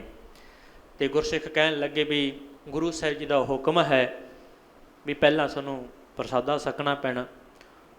ਹੁਣ ਜਿਹੜਾ ਰਾਜਾ ਹੋਵੇ ਤੇ ਰਾਜੇ ਦੇ ਕੋਲ ਤਾਂ ਥਾਲ ਦੇ ਵਿੱਚ ਪਰੋਸ ਕੇ ਆਉਂਦਾ ਪ੍ਰਸਾਦਾ ਪਾਣੀ। ਇੱਥੇ ਜ਼ਿਕਰ ਕਿ ਹੋਰ ਕਰਦੇ ਹਾਂ, ਤੁਹਾਨੂੰ ਪਤਾ ਹੋਵੇ ਇਤਿਹਾਸ ਦੇ ਵਿੱਚੋਂ ਵੀ ਜਿਹੜਾ ਰਾਜਿਆਂ ਵਾਸਤੇ ਪ੍ਰਸਾਦਾ ਹੁੰਦਾ ਨਾ ਗੁਰੂ ਸਵਾਰੋ, ਉਹਦੀ ਪਹਿਲਾਂ ਸਾਰੀ ਕੁਆਲਿਟੀ ਨੂੰ ਚੈੱਕ ਕੀਤਾ ਜਾਂਦਾ। ਚੈੱਕ ਕਰਨ ਤੋਂ ਬਾਅਦ ਉਹ, ਜਿਵੇਂ ਆਪਾਂ ਕਹਿੰਦੇ ਵੀ ਉਹ ਟੈਸਟ ਕੀਤੇ ਜਾਂਦੇ ਵੀ ਕੋਈ ਚੀਜ਼ ਦੀ ਮਿਲਾਵਟ ਤਾਂ ਨਹੀਂ ਹੈ, ਕੋਈ ਇਹਦੇ ਵਿੱਚ ਕਿਸੇ ਨੇ ਕੋਈ ਚੀਜ਼ ਤਾਂ ਨਹੀਂ ਪਾ ਦਿੱਤੀ। ਉਸ ਤੋਂ ਬਾਅਦ ਉਹ ਖਾਣਾ ਪੈਕ ਕੀਤਾ ਜਾਂਦਾ। ਪੈਕ ਕਰਕੇ ਫਿਰ ਉਹਦੇ ਉੱਪਰ ਮੋਹਰ ਲਾਈ ਜਾਂਦੀ ਸੀ, ਭਾਵ ਕਿ ਉਹਨੂੰ ਬੰਦ ਕੀਤਾ ਜਾਂਦਾ ਸੀ। ਉੱਥੇ ਸ਼ਬਦ ਵਰਤਿਆ ਜਾਂਦਾ ਸੀਗਾ ਮੁਦਾਵਣੀ। ਮੁਦਾਵਣੀ ਦਾ ਭਾਵ ਹੁੰਦਾ ਸੀ ਵੀ ਇਹ ਬਿਲਕੁਲ ਸ਼ੁੱਧ ਹੈ, ਇਹ 'ਤੇ ਮੋਹਰ ਲੱਗ ਚੁੱਕੀ, ਹੁਣ ਮੁਦਾਵਣੀ ਲੱਗ ਗਈ ਵੀ ਇਦੋਂ ਬਾਅਦ 'ਚ ਕੁਝ ਨਹੀਂ ਹੋ ਸਕਦਾ। ਫਿਰ ਉਹ ਖਾਣਾ ਜਿਹੜਾ ਸੀ ਰਾਜੇ ਕੋਲ ਪਹੁੰਚਦਾ ਸੀ। ਹੁਣ ਉਹ ਮਹਿਲਾਂ ਦੇ ਵਿੱਚ ਰਹਿਣ ਵਾਲਾ ਰਾਜਾ ਜਿਹੜਾ ਸ਼ੁੱਧ ਖਾਣਾ ਖਾਣ ਵਾਲਾ ਹੈ, ਤੇ ਉਸ ਰਾਜੇ ਨੂੰ ਇਹ ਗੱਲ ਕਹਿ ਦਿੱਤੀ ਵੀ ਤੂੰ ਪੰਗਤ ਦੇ ਵਿੱਚ ਬੈਠ ਕੇ ਪ੍ਰਸਾਦਾ ਛਕ। ਉਹ ਵੇਖਦਾ ਪਿਆ ਵੀ ਮੈਂ ਇਹਨਾਂ ਲੋਕਾਂ ਦੇ ਨਾਲ ਪ੍ਰਸਾਦਾ ਛਕਾਂ, ਇਹਦਾ ਭਾਵ ਕੀ ਸੀਗਾ? ਜਾਤ ਪਾਤ ਹਉਮੈ ਭਾਵ ਨੂੰ ਖਤਮ ਕਰਨ ਵਾਸਤੇ ਗੁਰੂ ਸਾਹਿਬ ਜੀ ਨੇ ਸਿਧਾਂਤ ਚਲਾਇਆ ਸੀਗਾ ਵੀ ਇਸੇ ਪੰਗਤ ਦੇ ਵਿੱਚ ਇੱਕ ਗਰੀਬੀ ਵੀ ਪ੍ਰਸਾਦਾ ਛਕ ਰਿਹਾ, ਇਸੇ ਪੰਗਤ ਦੇ ਵਿੱਚ ਇੱਕ ਅਮੀਰ ਵੀ ਛਕ ਰਿਹਾ। ਹੁਣ ਉਹ ਸਿਧਾਂਤ ਕਿਉਂ ਚਲਾਇਆ ਸੀ, ਮੈਂ ਥੋੜ੍ਹਾ ਜਿਹਾ ਇੱਥੇ ਜ਼ਿਕਰ ਕਰਦੇ ਹਾਂ। ਆਪਣੀ ਨੇ ਇੱਕ ਭਾਵਨਾ ਹੁੰਦੀ ਹੈ ਗੁਰੂ ਸਰੋ, ਜਿਹੜੀਆਂ ਸਾਡੀਆਂ ਮਰਜ਼ਾਦਾ ਬਣੀਆਂ ਨੇ ਨਾ, ਮੈਂ ਹਮੇਸ਼ਾ ਹੀ ਬੇਨਤੀ ਕਰਦਾ ਹੁੰਦਾ ਕਿ ਭਾਈ ਅਸੀਂ ਨਾ ਮਰਜ਼ਾਦਾ ਦੀਆਂ ਅੱਜ ਧੱਜੀਆਂ ਡਾਉਣੀਆਂ ਸ਼ੁਰੂ ਕੀਤੀਆਂ ਹੋਈਆਂ। ਮਾਫ਼ ਕਰੋ, ਆਪਾਂ ਵੀ ਸਾਰੇ ਵਿੱਚ ਸ਼ਾਮਲ ਹੀ, ਮੈਂ ਵੀ ਤੁਹਾਡੇ ਵਿੱਚ ਹੀ, ਆਪਾਂ ਸਾਰੇ ਹੀ ਆਪਣੇ ਆਪ ਨੂੰ ਬਾਹਰ ਨਾ ਰੱਖੀਏ। ਆਪਾਂ ਬੰਦੇ ਕਈ ਵਾਰ ਸੋਚਦੇ ਵੀ ਲੈ ਐਵੇਂ ਸਾਨੂੰ ਕਹੀ ਜਾਂਦੇ ਵੀ ਅਸੀਂ ਤਾਂ ਮਰਜ਼ਾਦਾ ਬੜੀ ਨਿਭਾਉਂਦੇ, ਕੋਈ ਮਰਜ਼ਾਦਾ ਨਹੀਂ ਨਿਭਾਉਂਦੇ ਆਪਾਂ। ਮਾਫ਼ ਕਰਿਓ, ਸਾਡੇ ਕੋਲ ਸਿੱਖੀ ਅੱਜ ਵਿਖਾਵੇ ਦੀ ਹੈ। ਤੁਸੀਂ ਸੋਚ ਕੇ ਦੇਖੋ ਸਾਡੇ 'ਚੋਂ ਕਿਹੜਾ ਗੁਰਸਿੱਖ ਹੈ ਕਿ ਜਿਹੜਾ ਪਹਿਲਾਂ ਇਹ ਸਿਧਾਂਤ 'ਤੇ ਪਹਿਰਾ ਦਿੰਦਾ ਵੀ ਪਹਿਲਾਂ ਮੈਂ ਪੰਗਤ ਦੇ ਵਿੱਚ ਆਉਣਾ ਅਤੇ ਫਿਰ ਮੈਂ ਸੰਗਤ ਦੇ ਵਿੱਚ ਆਉਣਾ? ਹੈ ਕੋਈ? ਸਾਡੇ 'ਚੋਂ ਬਹੁਤ ਜਾਣੇ ਘੱਟ ਨੇ। ਅਸੀਂ ਕਹਿੰਦੇ ਵੀ ਪਹਿਲਾਂ ਆਪਾਂ ਗੁਰੂ ਕੋਲ ਮੱਥਾ ਟੇਕ ਲਈ, ਆਪਾਂ ਬਾਅਦ ਦੇ ਵਿੱਚ ਲੰਗਰ 'ਚ ਹਾਜ਼ਰੀ ਲਵਾਵਾਂਗੇ। ਨਹੀਂ, ਇਹ ਸਿਧਾਂਤ ਨਹੀਂ ਹੈ। ਉਹਦਾ ਕਾਰਨ ਹੈ, ਇਹਦਾ ਕਾਰਨ ਕੀ ਹੈ? ਤੁਸੀਂ ਜਦੋਂ ਘਰੇ ਚੱਲ ਕੇ ਆਉਂਦੇ ਹੋ ਨਾ, ਘਰੋਂ ਚੱਲ ਕੇ ਆਉਂਦੇ ਹੋ ਤਾਂ ਸੱਚ ਜਾਣੋ ਸਾਡੇ ਅੰਦਰ ਸਹਿਜ ਸੁਭਾਅ ਕੁਦਰਤੀ ਤੌਰ 'ਤੇ ਸਾਡੇ ਅੰਦਰ ਇੱਕ ਹਉਮੈ ਹੁੰਦੀ ਹੈ, ਮੈਂ ਭਾਵਨਾ ਹੁੰਦੀ ਹੈ ਮਨ ਦੇ ਵਿੱਚ, ਕੁਦਰਤੀ ਤੌਰ 'ਤੇ ਬੇਸ਼ੱਕ ਦੀ ਕੋਈ ਵੀ ਆਉਂਦਾ ਹੋਵੇ। ਅਸੀਂ ਸਿੱਧੇ ਸਧਾਏ ਉਵੇਂ ਜੇਕਰ ਅਸੀਂ ਆ ਗਏ, ਕਈ ਵਾਰ ਤਾਂ ਅਸੀਂ ਇਹ ਵੀ ਹੁੰਦਾ ਵੀ ਚਰਨ ਕਾਲ ਦੇ ਵਿੱਚ ਚਲੋ ਥੋੜ੍ਹੇ ਜਿਹੇ ਆਪਣੇ ਪੈਰਾਂ ਨੂੰ ਧੋਤਾ ਅਤੇ ਸਿੱਧੇ ਆ ਕੇ ਮੱਥਾ ਟੇਕਣ ਲੱਗਦਾ। ਸਰੋਵਰ ਦੇ ਸਿਧਾਂਤ ਨੂੰ ਵੀ ਅਸੀਂ ਕੰਡਮ ਕਰ ਦਿੱਤਾ, ਕਹਿੰਦੇ ਸਰੋਵਰ 'ਤੇ ਜਾਣ ਦੀ ਵੀ ਲੋੜ ਨਹੀਂ ਹੈ। ਦੇਖੋ ਇਹ ਮਰਜ਼ਾਦਾ ਵੀ ਸੁਣਿਓ ਧਿਆਨ ਨਾਲ। ਅਤੇ ਅਸੀਂ ਆ ਕੇ ਜਦੋਂ ਗੁਰੂ ਸਾਹਿਬ ਜੀ ਨੂੰ ਮੱਥਾ ਟੇਕਦੇ ਨਾ, ਅਤੇ ਉਵੇਂ ਚੜ੍ਹੇ ਚੜ੍ਹਾਏ ਆਏ, ਲਿਆ ਕੇ ਗੋਲਕ 'ਚ ਪੈਸੇ ਪਾਏ, ਅਰਦਾਸ ਕੀਤੀ, ਪਰਿਕਰਮਾ ਕੀਤੀ, ਵਾਹਿਗੁਰੂ ਜੀ ਖਾਲਸਾ ਵਾਹਿਗੁਰੂ ਜੀ, ਚਲੇ ਗਏ। ਅਸੀਂ ਸਾਡੇ 'ਚੋਂ ਨਿਮਰਤਾ ਨਹੀਂ ਆਈ। ਕਿਹੜੀ ਨਿਮਰਤਾ? ਜਿਹੜੀ ਨਿਮਰਤਾ ਸਾਨੂੰ ਪੰਗਤ ਦੇ ਵਿੱਚ ਬੈਠ ਕੇ ਮਿਲਣੀ ਸੀ। ਜਦੋਂ ਤੁਸੀਂ ਘਰੋਂ ਆਏ ਹੋ ਨਾ, ਬੇਸ਼ੱਕ ਤੁਸੀਂ ਪ੍ਰਸ਼ਾਦਾ ਛਕ ਕੇ ਆਏ ਹੋ ਜਾਂ ਨਹੀਂ ਛਕ ਕੇ, ਉਹਦੇ ਨਾਲ ਕੋਈ ਤਾਲੁਕ ਨਹੀਂ ਹੈ। ਇੱਕ ਬੇਸਾਦੀ ਕਿਨਕਾ ਮਾਤਰ ਤੁਸੀਂ ਭੋਜਨ ਛਕੋ, ਪਰ ਸੱਚ ਜਾਣੋ ਗੁਰੂ ਕੋਲ ਆਉਣ ਤੋਂ ਪਹਿਲਾਂ ਇਹ ਮਰਜ਼ਾਦਾ 'ਤੇ ਪਹਿਲ ਦੇ ਦਈਏ ਕਿ ਜਦੋਂ ਵੀ ਗੁਰੂ ਕੋਲ ਆਉਣਾ ਹੈ ਤਾਂ ਸਭ ਤੋਂ ਪਹਿਲਾਂ ਅਸੀਂ ਪੰਗਤ ਦੇ ਵਿੱਚ ਜ਼ਰੂਰ ਹਾਜ਼ਰੀ ਲਗਾਉਣੀ ਹੈ। ਇਹ ਗੱਲ ਯਾਦ ਰੱਖਿਓ। ਕਿਉਂ? ਜਦੋਂ ਤੁਸੀਂ ਬੈਠ ਕੇ ਪ੍ਰਸਾਦਾ ਛਕਦੇ ਹੋ ਨਾ, ਅਤੇ ਹੋ ਸਕਦਾ ਵੀ ਤੁਹਾਡੇ ਸੋਹਣੇ ਕੱਪੜੇ ਪਾਏ ਉਹਨੇ, ਆਪਾਂ ਬਣ ਠਣ ਕੇ ਕਈ ਵਾਰ ਆਉਂਦੇ, ਅਤੇ ਹੋ ਸਕਦਾ ਵੀ ਸਾਡੇ ਨਾਲ ਜਿਹੜਾ ਤੱਪੜ ਦੇ ਉੱਪਰ ਬੈਠਾ, ਹੋ ਸਕਦਾ ਸਾਡੇ ਨਾਲ ਕੋਈ ਮੰਗਤਾ ਬੈਠਾ ਹੋਵੇ। ਤੁਹਾਡੇ ਮਨ ਦੇ ਵਿੱਚ ਇੱਕ ਘਿਰਨਾ ਜ਼ਰੂਰ ਆਊਗੀ, ਕੁਦਰਤੀ ਤੌਰ 'ਤੇ ਤੁਹਾਡੇ ਮਨ 'ਚ ਘਿਰਨਾ ਆਊਗੀ ਵੀ ਮੈਂ ਇੱਕ ਭਿਖਾਰੀ ਨਾਲ ਬੈਠਾ ਹੋਇਆ, ਮੈਂ ਇੱਕ ਗਰੀਬ ਨਾਲ ਬੈਠਾ ਹੋਇਆ। ਇੱਥੇ ਆ ਕਰਕੇ ਤੁਹਾਡੀ ਜਿਹੜੀ ਹੈ ਨਾ, ਜਿਹੜਾ ਹੰਕਾਰਪਣ ਸੀ ਉਹ ਢੈਲਾ ਪੈ ਗਿਆ ਕੁਦਰਤੀ ਤੌਰ 'ਤੇ। ਜਦੋਂ ਤੁਸੀਂ ਪੰਗਤ 'ਚ ਬੈਠ ਕੇ ਪ੍ਰਸਾਦਾ ਛਕੋਗੇ ਨਾ, ਤੁਹਾਡਾ ਹੰਕਾਰਪਣ ਢੈਲਾ ਪੈ ਜਾਣਾ ਉਹਦੀ ਨਾਲ ਦੀ ਨਾਲ, ਵੀ ਮੈਂ ਇੱਕ ਚੰਗਾ ਬੰਦਾ ਜਿਹੜਾ ਹੈਗਾ ਅਤੇ ਮੈਂ ਇੱਥੇ ਤੱਪੜ 'ਤੇ ਬੈਠ ਕੇ ਪ੍ਰਸਾਦਾ ਛਕਦਾ ਪਿਆ। ਮਨ ਢੈਲਾ ਪਿਆ। ਉਦੋਂ ਬਾਅਦ ਵਿੱਚ ਪ੍ਰਸਾਦਾ ਛਕਣ ਤੋਂ ਬਾਅਦ ਜਦੋਂ ਮਨ ਢੈਲਾ ਪੈਂਦਾ, ਫਿਰ ਤੁਸੀਂ ਆ ਜਾਓ ਸਰੋਵਰ ਦੇ ਉੱਪਰ। ਸੁਣਿਓ, ਸਰੋਵਰ ਦਾ ਸਿਧਾਂਤ ਹੈ, ਇੱਕ ਬੜਾ ਸੋਹਣਾ ਪੱਖ ਹੈ। ਜਦੋਂ ਤੁਸੀਂ ਸਰੋਵਰ 'ਤੇ ਆਓਗੇ, ਹੁਣ ਸਰੋਵਰ ਦਾ ਇੱਕੋ ਹੀ ਪਾਣੀ ਹੈ। ਤੁਸੀਂ ਸੱਚ ਜਾਣੋ, ਜਿੰਨੇ ਜਾਣੇ ਬੈਠੇ ਹੋ ਨਾ, ਆਪਾਂ ਘਰ ਦੇ ਵਿੱਚ ਕੀ ਕਰਦੇ ਹਾਂ, ਜੇ ਬਾਥਰੂਮ ਦੇ ਵਿੱਚ ਥੋੜ੍ਹਾ ਜਿਹਾ ਪਾਣੀ ਬਾਲਟੀ ਦੇ ਵਿੱਚ ਬਚਿਆ ਪਿਆ ਨਾ, ਸਾਡੇ ਨਾਲ ਦਾ ਸਾਡਾ ਕੋਈ ਪਿਓ, ਸਾਡਾ ਭਰਾ ਜਾਂ ਭੈਣ ਭਰਾ ਕੋਈ ਨਹਾ ਕੇ ਗਿਆ, ਜੇ ਬਾਲਟੀ 'ਚ ਥੋੜ੍ਹਾ ਜਿਹਾ ਪਾਣੀ ਪਿਆ ਹੋਵੇ ਤਾਂ ਅਸੀਂ ਉਹ ਬਾਲਟੀ ਵਾਲਾ ਪਾਣੀ ਵੀ ਯੂਜ਼ ਨਹੀਂ ਕਰਦੇ, ਅਸੀਂ ਡੋਲ ਦਿੰਦੇ ਹਾਂ। ਅਸੀਂ ਕਹਿੰਦੇ ਵੀ ਉਹਦਾ ਪਾਣੀ ਹੈ ਅਤੇ ਉਹ ਨਹਾ ਕੇ ਗਿਆ ਅਤੇ ਮੈਂ ਪਾਣੀ ਡੋਲਦੇ ਹਾਂ। ਐਡੀ ਅਸੀਂ ਸਾਡੇ 'ਚ ਕਹਿ ਸਕਦੇ ਹਾਂ ਆਪਾਂ, ਇੱਕ ਸੂਫ ਹੈ ਸਾਡੇ ਦੇ ਵਿੱਚ ਵੀ ਅਸੀਂ ਉਹ ਪਾਣੀ ਵੀ ਵਰਤਣ ਤੋਂ ਗੁਰੇਜ਼ ਕਰਦੇ ਵੀ ਮੈਂ ਪਾਣੀ ਨਹੀਂ ਵਰਤਣਾ, ਮੈਂ ਸਾਫ਼ ਪਾਣੀ ਹੋਰ ਭਰਾਂਗਾ। ਹੁਣ ਜਦੋਂ ਤੁਸੀਂ ਸਰੋਵਰ 'ਤੇ ਆਉਂਦੇ ਹੋ, ਸਰੋਵਰ ਦੇ ਉੱਪਰ ਕੀ ਹੈ ਵੀ ਜਿਹਦੇ ਸਰੀਰ 'ਤੇ ਖੁਰਕ ਪਈ ਹੈ, ਜਿਹਦੇ ਸਰੀਰ ਤੇ ਕੋੜ ਚੱਲਿਆ, ਹੁਣ ਹੋ ਸਕਦਾ ਪਤਾ ਨਹੀਂ ਕਿੰਨੀਆਂ ਕੁ ਬਿਮਾਰੀਆਂ ਸਾਡੇ ਸਰੀਰ ਨੂੰ ਲੱਗੀਆਂ ਨੇ, ਉਹ ਸਰੀਰ ਬਿਮਾਰੀਆਂ ਵਾਲਾ ਸਰੀਰ ਲੱਗਿਆ ਹੋਇਆ ਉਸੇ ਸਰੋਵਰ ਦੇ ਪਾਣੀ ਨਾਲ ਇਸ਼ਨਾਨ ਕਰਦਾ ਪਿਆ। ਜਦੋਂ ਤੁਸੀਂ ਵੀ ਉਸੇ ਪਾਣੀ ਨਾਲ ਇਸ਼ਨਾਨ ਕਰੋਗੇ, ਪਾਣੀ ਤਾਂ ਇੱਕੋ ਹੀ ਹੈ, ਸਰੋਵਰ ਦਾ ਪਾਣੀ ਤਾਂ ਇੱਕੋ ਹੀ, ਉਸੇ ਪਾਣੀ 'ਚ ਕੋੜੀ ਵੀ ਨਹਾ ਰਿਹਾ, ਉਸੇ ਪਾਣੀ 'ਚ ਅਸੀਂ ਤੰਦਰੁਸਤ ਵੀ ਨਹਾ ਰਹੇ ਹਾਂ, ਗੱਲ ਤਾਂ ਇੱਕੋ ਹੀ। ਜਦੋਂ ਤੁਸੀਂ ਸਰੋਵਰ ਦੇ ਪਾਣੀ 'ਤੇ ਇਸ਼ਨਾਨ ਕਰੋਗੇ, ਤੁਹਾਡੀ ਨਿਮਰਤਾ ਉੱਥੇ ਹੋਰ ਢਹਿਲੀ ਪੈ ਗਈ। ਪਹਿਲਾਂ ਪੰਗਤ ਦੇ ਵਿੱਚ ਸਾਡਾ ਹੰਕਾਰ ਢਹਿਲਾ ਪਿਆ, ਫਿਰ ਸਾਡਾ ਸਰੋਵਰ 'ਤੇ ਪਿਆ, ਉਸ ਤੋਂ ਬਾਅਦ ਫਿਰ ਅਸੀਂ ਚਰਨ ਘਾਲ 'ਚ ਆ ਕੇ ਜਦੋਂ ਆਉਂਦੇ ਨਾ, ਜਦੋਂ ਨੂੰ ਗੁਰੂ ਕੋਲ ਆਉਣਾ ਹੈ, ਉਨੇ ਸਮੇਂ ਦੇ ਵਿੱਚ ਆਉਂਦੇ ਆਉਂਦੇ ਸਾਡੇ 'ਚ ਨਿਮਰਤਾ ਆ ਜਾਂਦੀ ਹੈ। ਬਸ ਫਰਕ ਆਹੀ ਹੈ। ਗੁਰੂ ਕੋਲ ਅਸੀਂ ਆਉਣਾ ਹੈ ਨਿਮਾਣਾ ਬਣ ਕੇ ਆਉਣਾ। ਜਦੋਂ ਤੁਸੀਂ ਸ਼ਬਦ ਪੜ੍ਹਦੇ ਹੋ ਨਾ, ਨਿਮਾਣਿਆ ਤੂੰ ਮਾਣ ਨਚੀਜਿਆ, ਚੀਜ਼ ਕਰੇ ਮੇਰਾ ਗੋਬਿੰਦ, ਤੇਰੀ ਕੁਦਰਤ ਕੋ ਕੁਰਬਾਨ, ਤੁਸੀਂ ਸ਼ਬਦ ਪੜ੍ਹਦੇ ਹੋ, ਹਰ ਜੀਓ ਨਿਮਾਣਿਆ ਤੂੰ ਮਾਣ, ਮੇਰਾ ਸਤਿਗੁਰੂ ਐਸਾ ਹੈ ਜਿਹੜਾ ਨਿਮਾਣਿਆਂ ਨੂੰ ਮਾਣ ਦੇਣ ਵਾਲਾ ਹੈ। ਹੰਕਾਰ ਲੈ ਕੇ ਜੇ ਗੁਰੂ ਕੋਲ ਆਏ ਤਾਂ ਗੁਰੂ ਸਵਰੋ ਸੱਚ ਜਾਣੋ ਸਾਡੇ ਪੱਲੇ ਕੱਖ ਨਹੀਂ ਪਏਗਾ। ਜੇ ਤੁਹਾਡੇ ਕੋਲ ਨਿਮਰਤਾ ਹੈ ਤਾਂ ਤੁਸੀਂ ਗੁਰੂ ਤੋਂ ਪਤਾ ਨਹੀਂ ਕਿੰਨੀਆਂ ਕੁ ਸਗਾਤਾਂ ਪ੍ਰਾਪਤ ਕਰ ਲਓਗੇ। ਨਿਮਰਤਾ ਆਵੇਗੀ ਕਾਹਦੇ ਨਾਲ? ਮੈਂ ਉਸੇ ਸਿਧਾਂਤ ਦੀ ਗੱਲ ਕਰਦਾ ਪਿਆ, ਕਿਉਂਕਿ ਬਾਬਾ ਅਮਰਦਾਸ ਜੀ ਦੇ ਜੀਵਨ 'ਚੋਂ ਬੜਾ ਕੁਝ ਸਿੱਖਣ ਨੂੰ ਮਿਲਦਾ। ਹਜੇ ਤਾਂ ਆਪਾਂ ਥੋੜ੍ਹਾ ਪੱਖ ਹੀ ਸਮਝਣ ਦਾ ਯਤਨ ਕੀਤਾ ਕਿ ਬਾਬਾ ਅਮਰਦਾਸ ਜੀ ਨੇ ਸਿਧਾਂਤ ਇਸ ਕਰਕੇ ਚਲਾਇਆ ਸੀ, ਬੇਸ਼ੱਕ ਦੀ ਭਾਈ ਕੋਈ ਵੀ ਆਵੇ, ਮੇਰੇ ਦਰਸ਼ਨ ਬਾਅਦ ਦੇ ਵਿੱਚ ਹੋਣਗੇ ਅਤੇ ਪਹਿਲਾਂ ਕਦੇ ਪੰਗਤ ਜਿਹੜਾ ਪ੍ਰਸਾਦਾ ਸਕੇਗਾ ਅਤੇ ਫਿਰ ਉਹ ਮੇਰੇ ਦਰਸ਼ਨਾਂ ਨੂੰ ਆ ਜਾਵੇ। ਹੁਣ ਇਹੋ ਹੀ ਗੱਲ ਜਿਹੜੀ ਹੈ ਅਕਬਰ ਬਾਦਸ਼ਾਹ ਨੂੰ ਕਹਿ ਦਿੱਤੀ, ਕਹਿੰਦੇ ਬਾਦਸ਼ਾਹ ਬੇਸ਼ੱਕ ਦੀ ਤੂੰ ਛਕ ਕੇ ਆਇਆ, ਪ੍ਰਸਾਦੇ ਦੀ ਲੋੜ ਹੈ ਜਾਂ ਨਹੀਂ ਲੋੜ ਹੈ, ਪਰ ਸਾਡੇ ਗੁਰੂ ਦੀ ਮਰਜ਼ਾਦਾ ਹੈ, ਤੈਨੂੰ ਇੱਕ ਵਾਰੀ ਪੰਗਤ 'ਚ ਪ੍ਰਸਾਦਾ ਬੈਠ ਕੇ ਸਕਣਾ ਪੈਣਾ ਅਤੇ ਫਿਰ ਤੈਨੂੰ ਆਉਣਾ ਪੈਣਾ। ਬੜਾ ਹੈਰਾਨ ਹੋਇਆ ਵੀ ਕਮਾਲ ਹੋ ਗਈ, ਐਸਾ ਗੁਰੂ ਕਿਹੜਾ? ਅਤੇ ਲੋਕ ਤਾਂ ਜਿਹੜੇ ਮੈਨੂੰ ਮਿਲਣ ਨੂੰ ਤਰਸਦੇ ਨੇ, ਲੋਕ ਤਾਂ ਕਹਿੰਦੇ ਵੀ ਅਸੀਂ ਬਾਦਸ਼ਾਹ ਕੋਲ ਜਾਣਾ ਹੈ, ਬਾਦਸ਼ਾਹ ਦੇ ਦਰਬਾਰ 'ਚ ਜਾਣਾ ਹੈ। ਅੱਜ ਇੱਕ ਬਾਦਸ਼ਾਹ ਜਿਹੜਾ ਗਾ ਗੁਰੂ ਦੇ ਦਰਸ਼ਨਾਂ ਨੂੰ ਆਉਂਦਾ ਪਿਆ ਅਤੇ ਇੱਥੇ ਮੈਨੂੰ ਰੋਕਿਆ ਜਾ ਰਿਹਾ, ਮੈਨੂੰ ਰੋਕਿਆ ਜਾ ਰਿਹਾ। ਅਤੇ ਗੁਰੂ ਸਵਰੋ ਸੱਚ ਜਾਣੋ, ਫਿਰ ਉਸੇ ਸਿਧਾਂਤ ਦੇ ਤਹਿਤ ਜਦੋਂ ਬਾਦਸ਼ਾਹ ਨੇ ਪ੍ਰਸਾਦਾ ਪਾਣੀ ਛਕਿਆ ਨਾ, ਛਕਣ ਤੋਂ ਬਾਅਦ ਫਿਰ ਗੁਰੂ ਸਾਹਿਬ ਦੇ ਦਰਸ਼ਨਾਂ ਨੂੰ ਜਾਂਦਾ ਹੈ। ਜਦੋਂ ਸਾਰੀ ਉੱਥੇ ਸਵਾਵਾਂ ਵੇਖਦਾ ਪਿਆ, ਸਭ ਕੁਝ ਦੇਖਦਾ, ਹੱਥ ਜੋੜ ਕੇ ਪਤਾ ਕੀ ਕਹਿੰਦਾ? ਸੁਣਿਓ, ਅਕਬਰ ਬਾਦਸ਼ਾਹ ਕਹਿਣ ਲੱਗਿਆ, ਕਹਿੰਦਾ ਸਤਿਗੁਰੂ ਜੇ ਤੁਸੀਂ ਚਾਹੋ ਆ ਜਿੰਨਾ ਵੀ ਪ੍ਰਬੰਧ ਚੱਲਦਾ ਪਿਆ, ਜਿੰਨੀਆਂ ਵੀ ਸਵਾਵਾਂ ਚੱਲਦੀਆਂ ਪਈਆਂ, ਜਿੰਨਾ ਵੀ ਲੰਗਰ ਚੱਲਦਾ ਪਿਆ, ਕਹਿੰਦਾ ਇਹ ਸਾਰਾ ਕੁਝ ਮੈਂ ਆਪਣੇ ਵੱਲੋਂ ਕਰਾਂਗਾ। ਉੱਥੇ ਫਿਰ ਹੰਕਾਰ ਬੋਲ ਗਿਆ, ਇੱਥੇ ਫਿਰ ਹੰਕਾਰ ਬੋਲ ਗਿਆ। ਇਹ ਕਿਹਨੇ ਕਹੇ ਸੀ? ਉਸ ਅਕਬਰ ਬਾਦਸ਼ਾਹ ਨੇ ਬਾਬਾ ਅਮਰਦਾਸ ਧੰਨ ਸ੍ਰੀ ਗੁਰੂ ਅਮਰਦਾਸ ਜੀ ਨੂੰ ਕਹਿ ਦਿੱਤੇ। ਕਹਿਣ ਲੱਗੇ ਜਿੰਨੀਆਂ ਜਿਹੜੀਆਂ ਸਵਾਵਾਂ ਚੱਲਦੀਆਂ ਅਤੇ ਸਾਰੀਆਂ ਸਵਾਵਾਂ ਦਾ ਖਰਚਾ ਜਿਹੜਾ ਹੋਏਗਾ, ਜਾਂ ਸਾਰੀਆਂ ਸਵਾਵਾਂ ਜਿਹੜੀਆਂ ਮੈਂ ਕਰਾਂਗਾ ਮੇਰੇ ਖਰਚ ਨਾਲ। ਸਤਿਗੁਰੂ ਜੀ ਕਹਿੰਦੇ ਇਹ ਕਦੇ ਨਹੀਂ ਹੋ ਸਕਦਾ। ਇਹ ਜਿਹੜੀਆਂ ਸਾਰੀਆਂ ਸਵਾਵਾਂ ਚੱਲਦੀਆਂ ਸਾਰਿਆਂ ਦੇ ਤਿਲ ਫੁੱਲ ਭੇਟਾਂ ਦੇ ਨਾਲ ਚੱਲਦੀਆਂ ਨੇ। ਇਹ ਸਾਰੀਆਂ ਸਵਾਵਾਂ ਦਸਾਂ ਨੌਹਾਂ ਦੀ ਕਿਰਤ ਕਮਾਈ ਦੇ ਵਿੱਚੋਂ ਸਾਰਿਆਂ ਦਾ ਹਿੱਸਾ ਪੈਂਦਾ ਹੈ। ਇੱਥੇ ਤਾਂ ਜੇ ਕੜਾਹ ਪ੍ਰਸਾਦੀ ਪ੍ਰਸਾਦ ਵੀ ਬਣਦਾ ਪਿਆ ਅਤੇ ਗੁਰੂ ਸਰੋ ਸੱਚ ਜਾਣਾ, ਅਤੇ ਉਸ ਪ੍ਰਸਾਦ ਦੇ ਵਿੱਚ ਵੀ ਕਿਨਕਾ ਕਿਨਕਾ ਸਾਰਿਆਂ ਦਾ ਹਿੱਸਾ ਪੈਂਦਾ ਪਿਆ ਹੈ। ਭਾਵ ਕੀ ਹੈ? ਹੁਣ ਅਰਦਾਸਾਂ ਹੁੰਦੀਆਂ, ਇੱਕ ਅਰਦਾਸ ਦੁਖੀ ਨੇ ਕਰਾਈ, ਇੱਕ ਅਰਦਾਸ ਸੁੱਖ ਦੀ ਕਰਾਈ ਅਤੇ ਇੱਕ ਦੁੱਖ ਦੀ ਹੈ। ਹੁਣ ਦੁੱਖ ਕਹਿੰਦੇ ਸਿਆਣੇ ਕਹਿੰਦੇ ਆ ਨਾ ਵੀ ਦੁੱਖ ਵੰਡਿਆ ਜਿਹੜਾ ਦੁੱਖ ਹੌਲਾ ਹੋ ਜਾਂਦਾ ਹੈ, ਅਤੇ ਸੁੱਖ ਵੰਡਿਆ ਸੁੱਖ ਵੱਧ ਜਾਂਦਾ ਹੈ। ਬੰਦਾ ਜੇ ਸੁੱਖ ਵੰਡਦਾ ਹੈ ਅਤੇ ਸੁੱਖ ਵੱਧਦਾ ਹੈ, ਜੇ ਦੁੱਖ ਵੰਡਦਾ ਹੈ ਅਤੇ ਦੁੱਖ ਘਟਦਾ ਹੈ। ਅਤੇ ਇਹ ਸਿਧਾਂਤ ਸਾਡੇ ਗੁਰੂ ਨੇ ਸਾਨੂੰ ਦਿੱਤਾ। ਜਿਹੜੇ ਵੀ ਇੱਥੇ ਆਉਂਦੇ ਨੇ ਗੁਰੂ ਸਾਹਿਬ ਸਾਜਣਾ, ਸਾਰਿਆਂ ਦੀ ਸੰਗਤ ਦੇ ਵਿੱਚ ਦੁੱਖ ਵੰਡਿਆ ਜਾਂਦਾ ਹੈ। ਜਿਹੜੇ ਸੁੱਖਾਂ ਦੀਆਂ ਅਰਦਾਸਾਂ ਕਰਾਉਂਦੇ ਅਤੇ ਉਹਨਾਂ ਦਾ ਸਾਰਿਆਂ ਦਾ ਸੁੱਖ ਗੁਰੂ ਦੇ ਕੋਲ ਵੰਡਿਆ ਜਾਂਦਾ ਹੈ। ਕਹਿੰਦੇ ਇਹ ਇਕੱਲੇ ਦੀ ਕਿਤੇ ਮਲਕੀਅਤ ਨਹੀਂ ਹੈ, ਇੱਥੇ ਇਕੱਲਾ ਚਲਾਉਣ ਵਾਲਾ ਨਹੀਂ। ਹੋਰ ਕਹਿੰਦੇ ਬਾਦਸ਼ਾਹ ਤੇਰੇ ਵਰਗੇ ਹੋਰ ਪਤਾ ਨਹੀਂ ਕਿੰਨੇ ਕੁ ਹੋਣਗੇ। ਅਤੇ ਬੇਨਤੀ ਜੀ ਉਹਨਾਂ ਦੀ ਨੂੰ ਠੁਕਰਾ ਦਿੱਤਾ, ਕਹਿਣ ਲੱਗੇ ਕਦੇ ਨਹੀਂ ਹੋ ਸਕਦਾ, ਪਰ ਹਾਂ ਜੇ ਤੁਸੀਂ ਇਸ ਲੰਗਰ ਦੇ ਵਿੱਚ ਹਿੱਸਾ ਪਾਉਣਾ ਚਾਹੁੰਦੇ ਹੋ ਤੁਸੀਂ ਹਿੱਸਾ ਪਾ ਸਕਦੇ ਹੋ, ਪਰ ਤੁਹਾਡਾ ਇਕੱਲਿਆਂ ਦਾ ਕੋਈ ਅਧਿਕਾਰ ਨਹੀਂ ਹੋਏਗਾ, ਸਾਰੀ ਸਾਂਝੀ ਵਾਰਤਾ ਦਾ ਪ੍ਰਤੀਕ ਹੈ। ਇੱਥੇ ਵੀ ਬਸ ਨਹੀਂ, ਬਾਬਾ ਅਮਰਦਾਸ ਜੀ ਨੇ ਇਹ ਸਿਧਾਂਤ ਦਿੱਤਾ, ਪਹਿਲਾਂ ਪੰਗਤ ਅਤੇ ਪਾਸਾ ਸੰਗਤ। ਹੁਣ ਗੁਰੂ ਅਮਰਦਾਸ ਜੀ ਨੇ ਗੁਰੂ ਸਾਹਿਬ ਇੱਕ ਪ੍ਰਥਾ ਜਿਹੜੀ ਨਾ ਸਤੀ ਪ੍ਰਥਾ ਚੱਲਦੀ ਸੀਗੀ। ਮੈਂ ਅੱਜ ਥੋੜ੍ਹੀ ਜਿਹੀ ਵਿਚਾਰ ਕਰਾਂਗਾ, ਕਿਉਂਕਿ ਆਪਣਾ ਬੇਸ਼ੱਕ ਦੀ ਥੋੜ੍ਹਾ ਜਿਹਾ ਸ਼ਬਦ ਆਪਾਂ ਕਰਾਂਗੇ, ਕਿਉਂਕਿ ਸਮਾਂ ਆਪਣਾ ਸੀਮਿਤ ਰਹਿ ਗਿਆ। ਮੈਂ ਜ਼ਿਕਰ ਕਰਦਾ ਸੀ ਵੀ ਬਾਬਾ ਗੁਰੂ ਅਮਰਦਾਸ ਜੀ ਜੀਵਨ 'ਤੇ ਥੋੜ੍ਹੀ ਜਿਹੀ ਵਿਚਾਰ ਕੀਤੀ ਜਾਏ।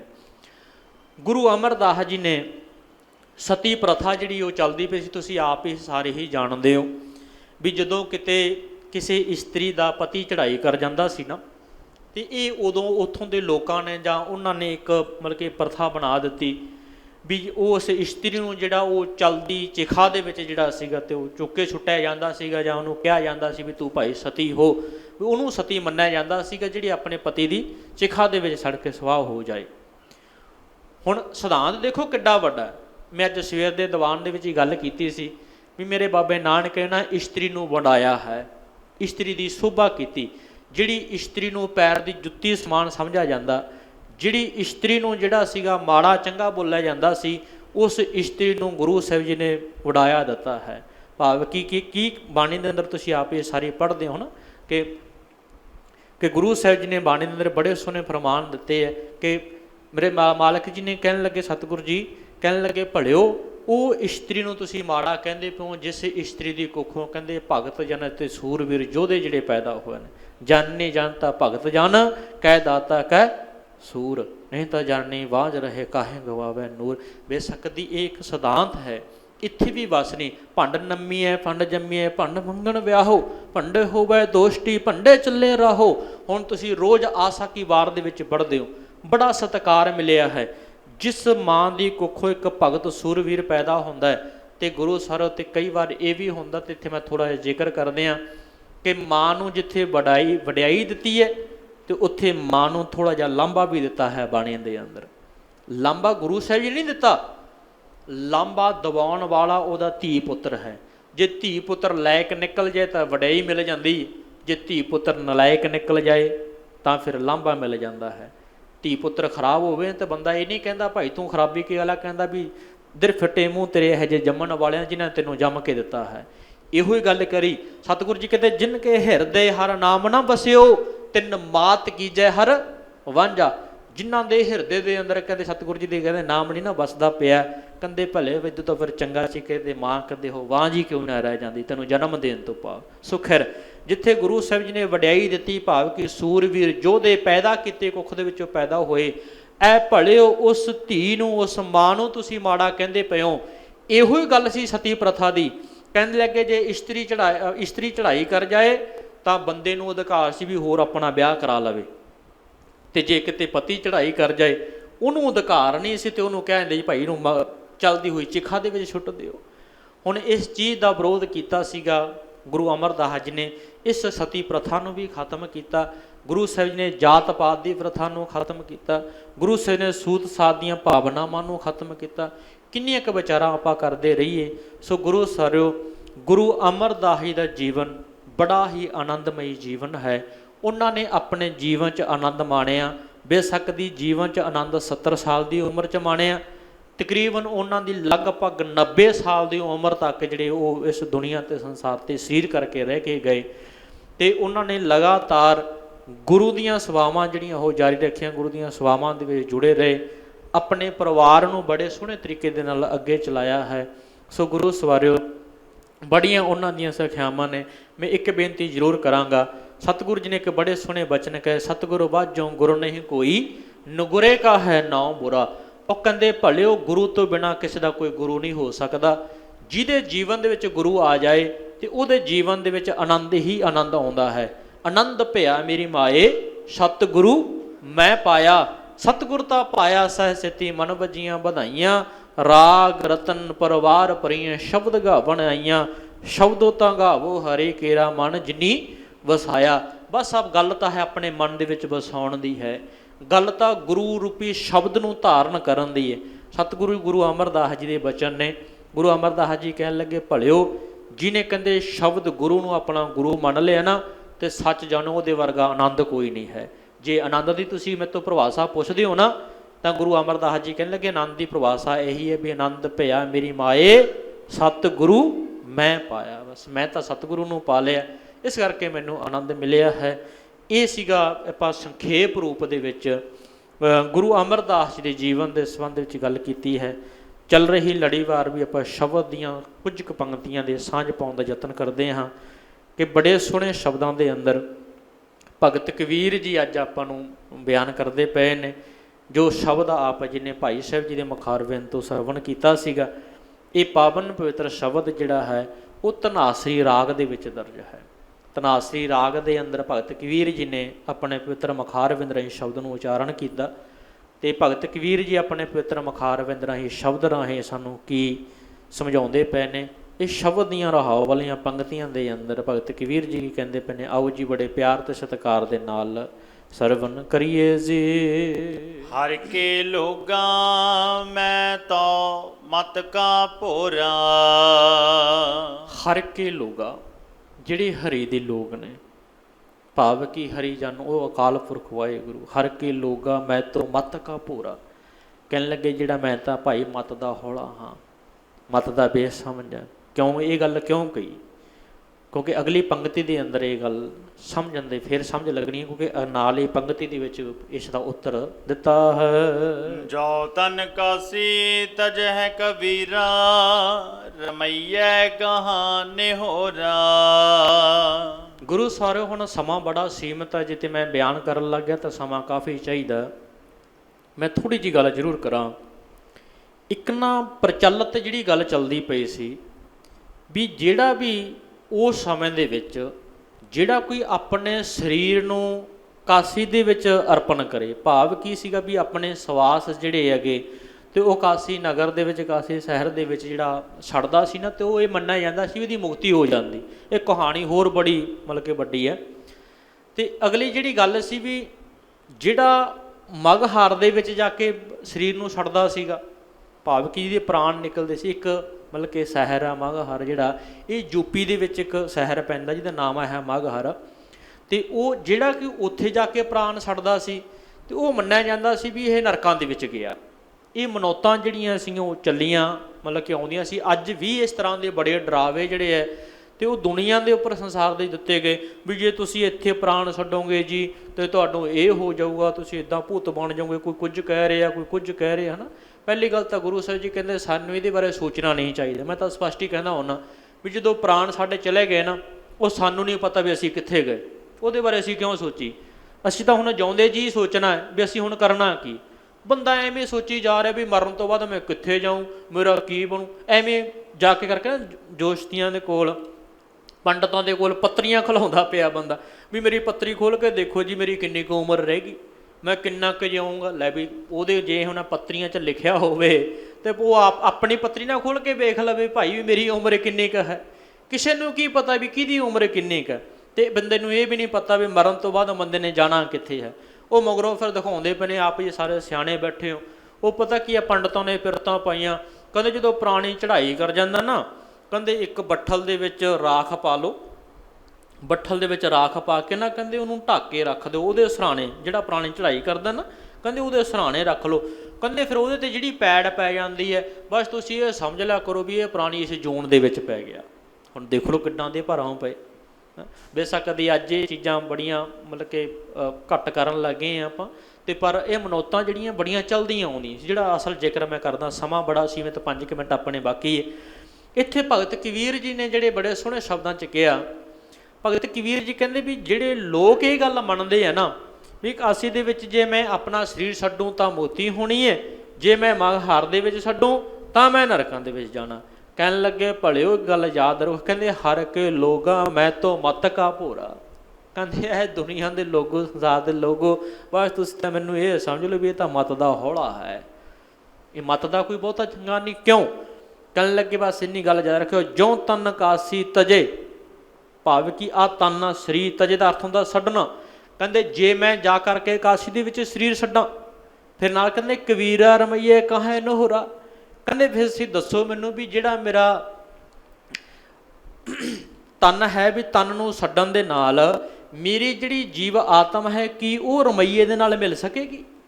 ਇਹ ਤੁਸੀਂ ਕਿਵੇਂ ਭਰੋਸਾ ਕਰ ਸਕਦੇ ਹੋ? ਤੁਸੀਂ ਕਿਵੇਂ ਇਸ ਗੱਲ ਦਾ ਦਾਅਵਾ ਕਰ ਸਕਦੇ ਹੋ? ਸਿਮਰਨ ਬੰਦਗੀ ਤੁਸੀਂ ਨਹੀਂ ਕੀਤੀ, ਨਾਮ ਤੁਸੀਂ ਨਹੀਂ ਜਪਿਆ, ਤੇ ਇਸ ਦੁਨੀਆ ਤੇ ਸੰਸਾਰ ਤੇ ਹਮੇਸ਼ਾ ਕੋ ਕਰਮ ਕਰਦੇ ਰਹੇ, ਮਾੜੇ ਕਰਮ ਤੁਸੀਂ ਦੁਨੀਆ ਤੇ ਸੰਸਾਰ ਤੇ ਕਮਾਉਂਦੇ ਰਹੇ। ਤੇ ਜੇ ਬੰਦਾ ਜਾ ਕੇ ਕਹੇ ਵੀ ਮੈਂ ਤਾਂ ਕਾਸੀ ਦੇ ਸਰੀਰ ਛੱਡ ਦੇਣਾ ਤੇ ਮੇਰੀ ਆਧਾਰ ਹੋ ਜਾਏਗਾ, ਜਾਂ ਮੇਰੀ ਮੁਕਤੀ ਹੋ ਜਾਣੀ ਹੈ, ਤੇ ਜਾਂ ਮੇਰਾ ਉਹਦੇ ਨਾਲ ਕਿਵੇਂ ਹੋ ਜਾਣਾ, ਕਹਿੰਦੇ ਭਾਈ ਇਹ ਕਿਵੇਂ ਹੋ ਸਕਦਾ ਹੈ। ਜੋ ਜਨ ਭਾਓ ਭਗਤ ਕਛ ਜਾਣੈ, ਤਾ ਕਾ ਅਚਰਜ ਕਾਹੋ। ਜੋ ਜਨ ਭਾਉ ਭਗਤ, ਭਾਉ ਦਾ ਅਰਥ ਹੁੰਦਾ ਪਿਆਰ, ਭਗਤੀ ਦੇ ਉੱਤੇ ਤੱਤੀ ਨੂੰ ਸਿਹਾਰੀ ਹੈ ਜਿਹਦਾ ਅਰਥ ਹੈ ਭਗਤੀ। ਭਉ ਦਾ ਅਰਥ ਪਿਆਰ। ਕਹਿਣ ਲੱਗੇ ਜਿਸ ਜਨ ਨੂੰ ਆਪਣੇ ਪ੍ਰਭੂ ਦੀ ਭਗਤੀ ਦੇ ਨਾਲ ਪਿਆਰ ਹੀ ਨਹੀਂ ਹੈ, ਕਿਉਂਕਿ ਪਿਆਰ ਤੋਂ ਬਿਨਾਂ ਗੁਰੂ ਸਰੋਂ ਭਗਤੀ ਨਹੀਂ ਮਿਲ ਸਕਦੀ। ਪਿਆਰ ਪੈਦਾ ਕਿਵੇਂ ਹੋਏਗਾ? ਤੇ ਇੱਥੇ ਮੈਂ ਫਿਰ ਥੋੜ੍ਹੀ ਜਿਹੀ ਰੋਕ ਕੇ ਵਿਚਾਰ ਕਰਦੇ ਹਾਂ। ਜਦੋਂ ਤੁਸੀਂ ਭਗਤ ਦੇ ਅਰਥ ਕਰਦੇ ਹੋ ਨਾ, ਭੱਬਾ ਗੱਗਾ ਤੱਤਾ ਤਿੰਨ ਅੱਖਰਾਂ ਦਾ ਸੁਮੇਲ ਹੈ। ਭੱਬੇ ਦਾ ਅਰਥ ਹੁੰਦਾ ਭੈ, ਸਭ ਤੋਂ ਪਹਿਲਾਂ ਭੈ ਲੈ ਕੇ ਆਉਣਾ ਸੀ। ਭੈ ਦਾ ਅਰਥ ਹੁੰਦਾ ਡਰ। ਜਿੰਨਾ ਸਮਾਂ ਤੁਹਾਨੂੰ ਆਪਣੇ ਗੁਰੂ ਦਾ ਡਰ ਨਹੀਂ, ਉਨਾ ਸਮਾਂ ਤੁਹਾਡਾ ਜੀਵਨ ਨਹੀਂ ਬਦਲਦਾ। ਇਹ ਗੱਲ ਤੁਸੀਂ ਆਪਣੇ ਪੱਲੇ ਬੰਨ੍ਹ ਲਓ ਵੀ ਸਾਨੂੰ ਸਾਡੇ ਗੁਰੂ ਦਾ ਡਰ ਹੋਣਾ ਚਾਹੀਦਾ। ਕੁਦਰਤੀ ਤੌਰ 'ਤੇ ਮੈਂ ਛੋਟੀ ਜਿਹੀ ਗੱਲ ਕਰਦੇ ਹਾਂ ਵੀ ਜਿਸ ਬੱਚੇ ਨੂੰ ਆਪਣੇ ਮਾਂ ਪਿਓ ਦਾ ਡਰ ਹੈ, ਓਨਾ ਸਮਾਂ ਬੱਚਾ ਗਲਤੀ ਨਹੀਂ ਕਰਦਾ। ਜਦੋਂ ਉਹਨੇ ਆਪਣੇ ਮਾਂ ਪਿਓ ਦਾ ਡਰ ਚੁੱਕਤਾ ਤੇ ਸਮਝ ਲਿਓ ਫਿਰ ਬੱਚਾ ਗਿਆ ਕੰਮ। ਬਸ ਗੱਲ ਆਹੀ ਹੈ, ਜਿੰਨਾ ਸਮਾਂ ਸਾਨੂੰ ਗੁਰੂ ਦਾ ਡਰ ਹੈ ਉਨਾ ਸਮਾਂ ਤੁਸੀਂ ਗਲਤੀ ਨਹੀਂ ਕਰਦੇ। ਆਪਾਂ ਇੱਥੇ ਬੈਠੇ ਹਾਂ, ਇੱਥੇ ਆਪਾਂ ਗਲਤੀ ਕਿਉਂ ਨਹੀਂ ਕਰਦੇ? ਕਿਸੇ ਨੇ ਸੋਚਿਆ ਕਿਸੇ ਨੇ ਵੀ ਮੈਂ ਚੋਰੀ ਕਰ ਲਾਂ, ਜਾਂ ਕਿਸੇ ਨੇ ਸੋਚਿਆ ਵੀ ਮੈਂ ਬੇਈਮਾਨੀ ਕਰ ਲਾਂ? ਕਿਉਂ ਨਹੀਂ ਕਰਦੇ? ਕਿਉਂਕਿ ਸਾਨੂੰ ਡਰ ਹੈ।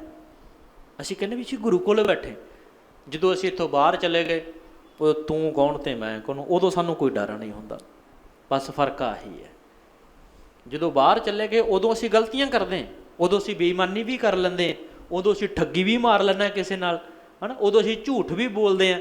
ਜਦੋਂ ਇੱਥੇ ਬੈਠੇ ਹਾਂ, ਇੱਥੇ ਅਸੀਂ ਕਹਾਂਗੇ ਵੀ ਨਾ ਨਾ ਨਾ ਭਾਈ, ਗੁਰੂ ਕੋਲ ਝੂਠ ਨਹੀਂ ਬੋਲੀਦਾ, ਇੱਥੇ ਬੇਈਮਾਨੀ ਨਹੀਂ ਕਰੀਦੀ, ਗੁਰੂ ਕੋਲ ਚੋਰੀ ਨਹੀਂ ਕਰੀਦੀ, ਗੁਰੂ ਕੋਲ ਠੱਗੀ ਨਹੀਂ ਕਰੀਦੀ। ਇਹਦਾ ਭਾਵ ਇਹ ਵੀ ਬਾਹਰ ਤਾਂ ਫਿਰ ਕਰ ਲੈਣੀ ਚਾਹੀਦੀ ਹੈ। ਫਿਰ ਤਾਂ ਇੱਦਾਂ ਹੀ ਹੋ ਸਕਦਾ ਨਾ ਵੀ ਬਾਹਰ ਕਰ ਲਓ ਭਾਈ, ਵੀ ਇੱਥੇ ਨਾ ਕਰੋ। ਇੱਥੇ ਕਿਉਂ ਨਹੀਂ ਕਰਦੇ? ਇੱਥੇ ਸਾਨੂੰ ਗੁਰੂ ਦਾ ਭੈ ਹੈ। ਗੁਰੂ ਜੀ ਕਹਿੰਦੇ ਇਕੱਲਾ ਇਹ ਨਹੀਂ ਵੀ ਤੂੰ ਗੁਰੂ ਘਰ ਆ ਕੇ ਜਾਂ ਗੁਰਦੁਆਰਾ ਸਾਹਿਬ ਆ ਕੇ ਗੁਰੂ ਦੇ ਭੈ ਨੂੰ ਮੰਨਦਾ ਰਹੇ, ਤੇਰੇ ਜੀਵਨ ਦੇ ਵਿੱਚ ਭੱਬਾ ਅੱਖਰ ਆਉਣਾ ਚਾਹੀਦਾ ਵੀ ਜਿਸ ਥਾਂ 'ਤੇ ਵੀ ਜਾਵੇਂ, ਜਿਸ ਥਾਂ 'ਤੇ ਤੂੰ ਰਹੇ, ਉੱਥੇ ਹੀ ਤੂੰ ਆਪਣੇ ਗੁਰੂ ਦਾ ਭੈ ਮੰਨ ਕੇ ਚੱਲਣਾ ਹੈ। ਕਿਉਂ? ਕਿਉਂਕਿ ਗੁਰ ਮੇਰਾ ਸੰਗ ਸਦਾ ਹੈ ਨਾਲੇ, ਗੁਰੂ ਹਮੇਸ਼ਾ ਮੇਰੇ ਨਾਲ ਰਹਿੰਦਾ ਹੈ। ਮਨ ਹਰ ਜੀ ਤੇਰੇ ਨਾਲ ਹੈ, ਇਹ ਮੇਰੇ ਮਨਾ ਹਰੀ ਹਮੇਸ਼ਾ ਤੇਰੇ ਨਾਲ ਰਹਿੰਦਾ ਹੈ। ਕੋਈ ਜਗ੍ਹਾ ਕੋਈ ਥਾਂ ਇਸ ਤਰ੍ਹਾਂ ਦੀ ਨਹੀਂ ਕਿ ਜਿੱਥੇ ਉਹਦਾ ਵਾਸਾ ਨਾ ਹੋਵੇ। ਅਤੇ ਜੇ ਉਹਦਾ ਵਾਸਾ ਹਰ ਇੱਕ ਥਾਂ ਦੇ ਉੱਪਰ ਵਸਦਾ ਪਿਆ, ਫਿਰ ਸਾਨੂੰ ਹਰ ਇੱਕ ਥਾਂ ਦੇ ਉੱਪਰ ਭੈ ਵੀ ਰੱਖਣਾ ਚਾਹੀਦਾ। ਭੱਬਾ ਅੱਖਰ ਸਾਡੇ ਜੀਵਨ 'ਚ ਹੋਵੇ। ਭੈ, ਭੱਬੇ ਦਾ ਅਰਥ ਹੁੰਦਾ ਭਉ। ਪਹਿਲਾ ਭੈ ਦਾ ਡਰ ਦੀ ਅਰਥ ਹੈ, ਅਤੇ ਜੇ ਅਗਲਾ ਭਉ ਦਾ ਅਰਥ ਹੁੰਦਾ ਗਾ ਪਿਆਰ, ਪ੍ਰੇਮ, ਅਤੇ ਤੀਜਾ ਭੱਬੇ ਦਾ ਅਰਥ ਹੁੰਦਾ ਭਾਣਾ। ਇਹ ਤਿੰਨ ਸ਼ਬਦ ਜਿਹੜੇ ਆ ਸਾਡੇ ਜੀਵਨ 'ਚ, ਹਜੇ ਮੈਂ ਪਹਿਲੇ ਅੱਖਰ ਦੇ ਅਰਥ ਕਰ ਰਿਹਾ ਕਿਉਂਕਿ ਭੱਬਾ ਗੱਗਾ ਤੱਤਾ। ਭੱਬੇ ਦਾ ਅਰਥ ਹੁੰਦਾ ਭੈ, ਆਪਣੇ ਡਰ ਜੀਵਨ 'ਚ ਰੱਖਣਾ। ਭਉ ਦਾ ਅਰਥ ਹੁੰਦਾ ਪਿਆਰ, ਅਤੇ ਭਾਣੇ ਦਾ ਅਰਥ ਹੁੰਦਾ ਹੁਕਮ, ਵੀ ਗੁਰੂ ਦੀ ਰਜ਼ਾ ਦੇ ਵਿੱਚ ਰਹਿਣਾ, ਗੁਰੂ ਦੇ ਹੁਕਮ ਅਨੁਸਾਰ ਜੀਵਨ ਜਿਉਣਾ, ਅਤੇ ਉਹਦੇ ਭੈ ਦੇ ਵਿੱਚ ਰਹਿ ਕਰਕੇ ਅਤੇ ਉਹਦੇ ਪ੍ਰੇਮ ਦੇ ਵਿੱਚ ਪਿਆਰ ਕਰਨਾ ਹੈ। ਅਤੇ ਫਿਰ ਉਸ ਤੋਂ ਬਾਅਦ ਜਦੋਂ ਤਿੰਨੇ ਚੀਜ਼ਾਂ ਸਾਡੇ ਕੋਲ ਆ ਗਈਆਂ, ਡਰ ਗੁਰੂ ਦਾ ਆ ਗਿਆ, ਸਾਡੇ ਕੋਲ ਫਿਰ ਪਿਆਰ ਆ ਗਿਆ। ਜਦੋਂ ਪਿਆਰ ਤੋਂ ਬਾਅਦ ਅਸੀਂ ਗੁਰੂ ਦੇ ਹੁਕਮ ਚੱਲਣਾ ਸ਼ੁਰੂ ਕਰ ਦਿੱਤਾ, ਫਿਰ ਸੱਚ ਜਾਣੋ ਸਾਡੇ ਕੋਲ ਨਾਲ ਦੇ ਨਾਲ ਗੱਗਾ ਅੱਖਰ ਆ ਜਾਂਦਾ। ਗੱਗੇ ਦਾ ਅਰਥ ਹੁੰਦਾ ਗਿਆਨ। ਜਦੋਂ ਅਸੀਂ ਗਿਆਨ ਦੀ ਗੱਲ ਕਰਦੇ ਹਾਂ ਨਾ, ਗਿਆਨ ਸਾਨੂੰ ਹਮੇਸ਼ਾ ਗੁਰੂ ਤੋਂ ਮਿਲਦਾ ਹੈ। ਗੁਰੂ ਤੋਂ ਬਿਨਾਂ ਗਿਆਨ ਨਹੀਂ ਪ੍ਰਾਪਤ ਹੋ ਸਕਦਾ। ਫਿਰ ਗੱਗਾ ਸ਼ਬਦ ਆ ਗਿਆ। ਜਦੋਂ ਗਿਆਨ ਮਿਲ ਗਿਆ, ਗਿਆਨ ਤੋਂ ਬਾਅਦ ਫਿਰ ਤੱਤਾ ਸ਼ਬਦ ਆ ਜਾਂਦਾ, ਜਿਹਦਾ ਅਰਥ ਹੈ ਤਿਆਗੀ। ਭਾਵ ਕਿ ਦੁਨੀਆ ਦੇ ਮੋਹ ਮਾਇਆ ਤੋਂ ਅਸੀਂ ਤਿਆਗੀ ਹੋ ਜਾਂਦੇ ਹਾਂ, ਜਿਹਨੂੰ ਕਹਿੰਦੇ ਉਪਰਾਮ ਹੋ ਜਾਣਾ। ਇਹਨੂੰ ਕਹਿੰਦੇ ਆ ਪਿਆਰ ਦੇ ਵਿੱਚ ਭਗਤੀ ਕੀਤੀ ਹੋਈ ਭਗਤ ਬਣ ਜਾਣਾ। ਭਗਤ ਕਬੀਰ ਜੀ ਨੇ ਜ਼ਿਕਰ ਕੀਤਾ। ਭਗਤ ਕਬੀਰ ਜੀ ਕਹਿੰਦੇ ਜੋ ਜਨ ਭਾਉ ਭਗਤ ਕਸ ਜਾਣੈ, ਕਹਿੰਦੇ ਜਿਨ੍ਹਾਂ ਨੇ ਭਾਈ ਉਸ ਅਕਾਲ ਪੁਰਖ ਵਾਹਿਗੁਰੂ ਜੀ ਪ੍ਰੇਮ ਰੂਪੀ ਭਗਤ ਨੂੰ ਜਾਣ ਲਿਆ, ਕਹਿੰਦੇ ਕਿਉਂ ਅਚਰਜ ਕਾਕੋ ਹੋ, ਕਹਿੰਦੇ ਭਾਈ ਫਿਰ ਹੈਰਾਨ ਹੋਣ ਵਾਲੀਆਂ ਗੱਲਾਂ ਕਰਦੇ ਹੋ। ਫਿਰ ਆਹ ਗੱਲਾਂ ਨਹੀਂ ਕਰਨੀਆਂ ਚਾਹੀਦੀਆਂ ਵੀ ਕਾਸ਼ੀ ਦੇ ਵਿੱਚ ਜੇ ਸੀਸ ਛੱਡਾਂਗੇ ਵੀ ਉੱਥੇ ਸਾਡਾ ਜਿਹੜਾ ਭਲਾ ਹੋਵੇਗਾ, ਜੇ ਮਘਾਰ ਜਾਵਾਂਗੇ ਵੀ ਤੇ ਉੱਥੇ ਸਾਡਾ ਭਲਾ ਨਹੀਂ ਹੋਣਾ, ਭਾਵ ਕਿ ਉੱਥੇ ਅਸੀਂ ਨਰਕਾਂ ਜਾਵਾਂਗੇ। ਇਹ ਕਦੇ ਨਹੀਂ ਹੋ ਸਕਦਾ। ਜਿੰਨਾ ਸਮਾਂ ਤੁਸੀਂ ਆਪਣੇ ਜੀਵਨ ਦੇ ਵਿੱਚ ਭਗਤੀ ਨੂੰ ਨਹੀਂ ਲੈ ਕੇ ਆਉਂਦੇ, ਜਿੰਨਾ ਜੇਕਰ ਜੀਵਨ ਦੇ ਵਿੱਚ ਤੁਸੀਂ ਉਸ ਵਾਹਿਗੁਰੂ ਜੀ ਦੇ ਨਾਮ ਨੂੰ ਨਹੀਂ ਲੈ ਕੇ ਆਉਂਦੇ, ਉਹਨਾਂ ਸਮਾਂ ਸਾਡਾ ਜੀਵਨ ਜਿਹੜਾ ਤੇ ਉਹ ਨਹੀਂ ਬਣ ਸਕਦਾ। ਸੋ ਗੁਰੂ ਸਵਰ ਸਮਾਂ ਇਜਾਜ਼ਤ ਨਹੀਂ ਦੇ ਰਿਹਾ। ਰਹਿੰਦੇ ਸ਼ਬਦ ਦੀ ਵਿਚਾਰ ਆਪਾਂ ਕੱਲ੍ਹ ਦੇ ਦੀਵਾਨ 'ਚ ਸਾਂਝੀ ਕਰਾਂਗੇ। ਗੁਰੂ ਕਿਰਪਾ ਕਰੇ ਸਮੁੱਚੀ ਵਿਚਾਰ ਕਰਦਿਆਂ ਤੋਂ ਹੋਈਆਂ ਭੁੱਲਾਂ ਦੀ ਖਿਮਾ ਆਪ ਸਰਬ ਸੰਗਤ ਬਖਸ਼ਣ ਯੋਗ ਹੋ, ਅਤੇ ਧੰਨ ਧੰਨ ਸਾਹਿਬ ਸ੍ਰੀ ਗੁਰੂ ਗ੍ਰੰਥ ਸਾਹਿਬ ਬਖਸ਼ਣਹਾਰ ਹਨ, ਬਖਸ਼ ਲੈਣਾ ਜੀ। ਅਤੇ ਬੁਲਾਓ ਫਤਿਹ ਆਖੋ। ਵਾਹਿਗੁਰੂ ਜੀ ਕਾ ਖਾਲਸਾ, ਵਾਹਿਗੁਰੂ ਜੀ ਕੀ ਫਤਿਹ।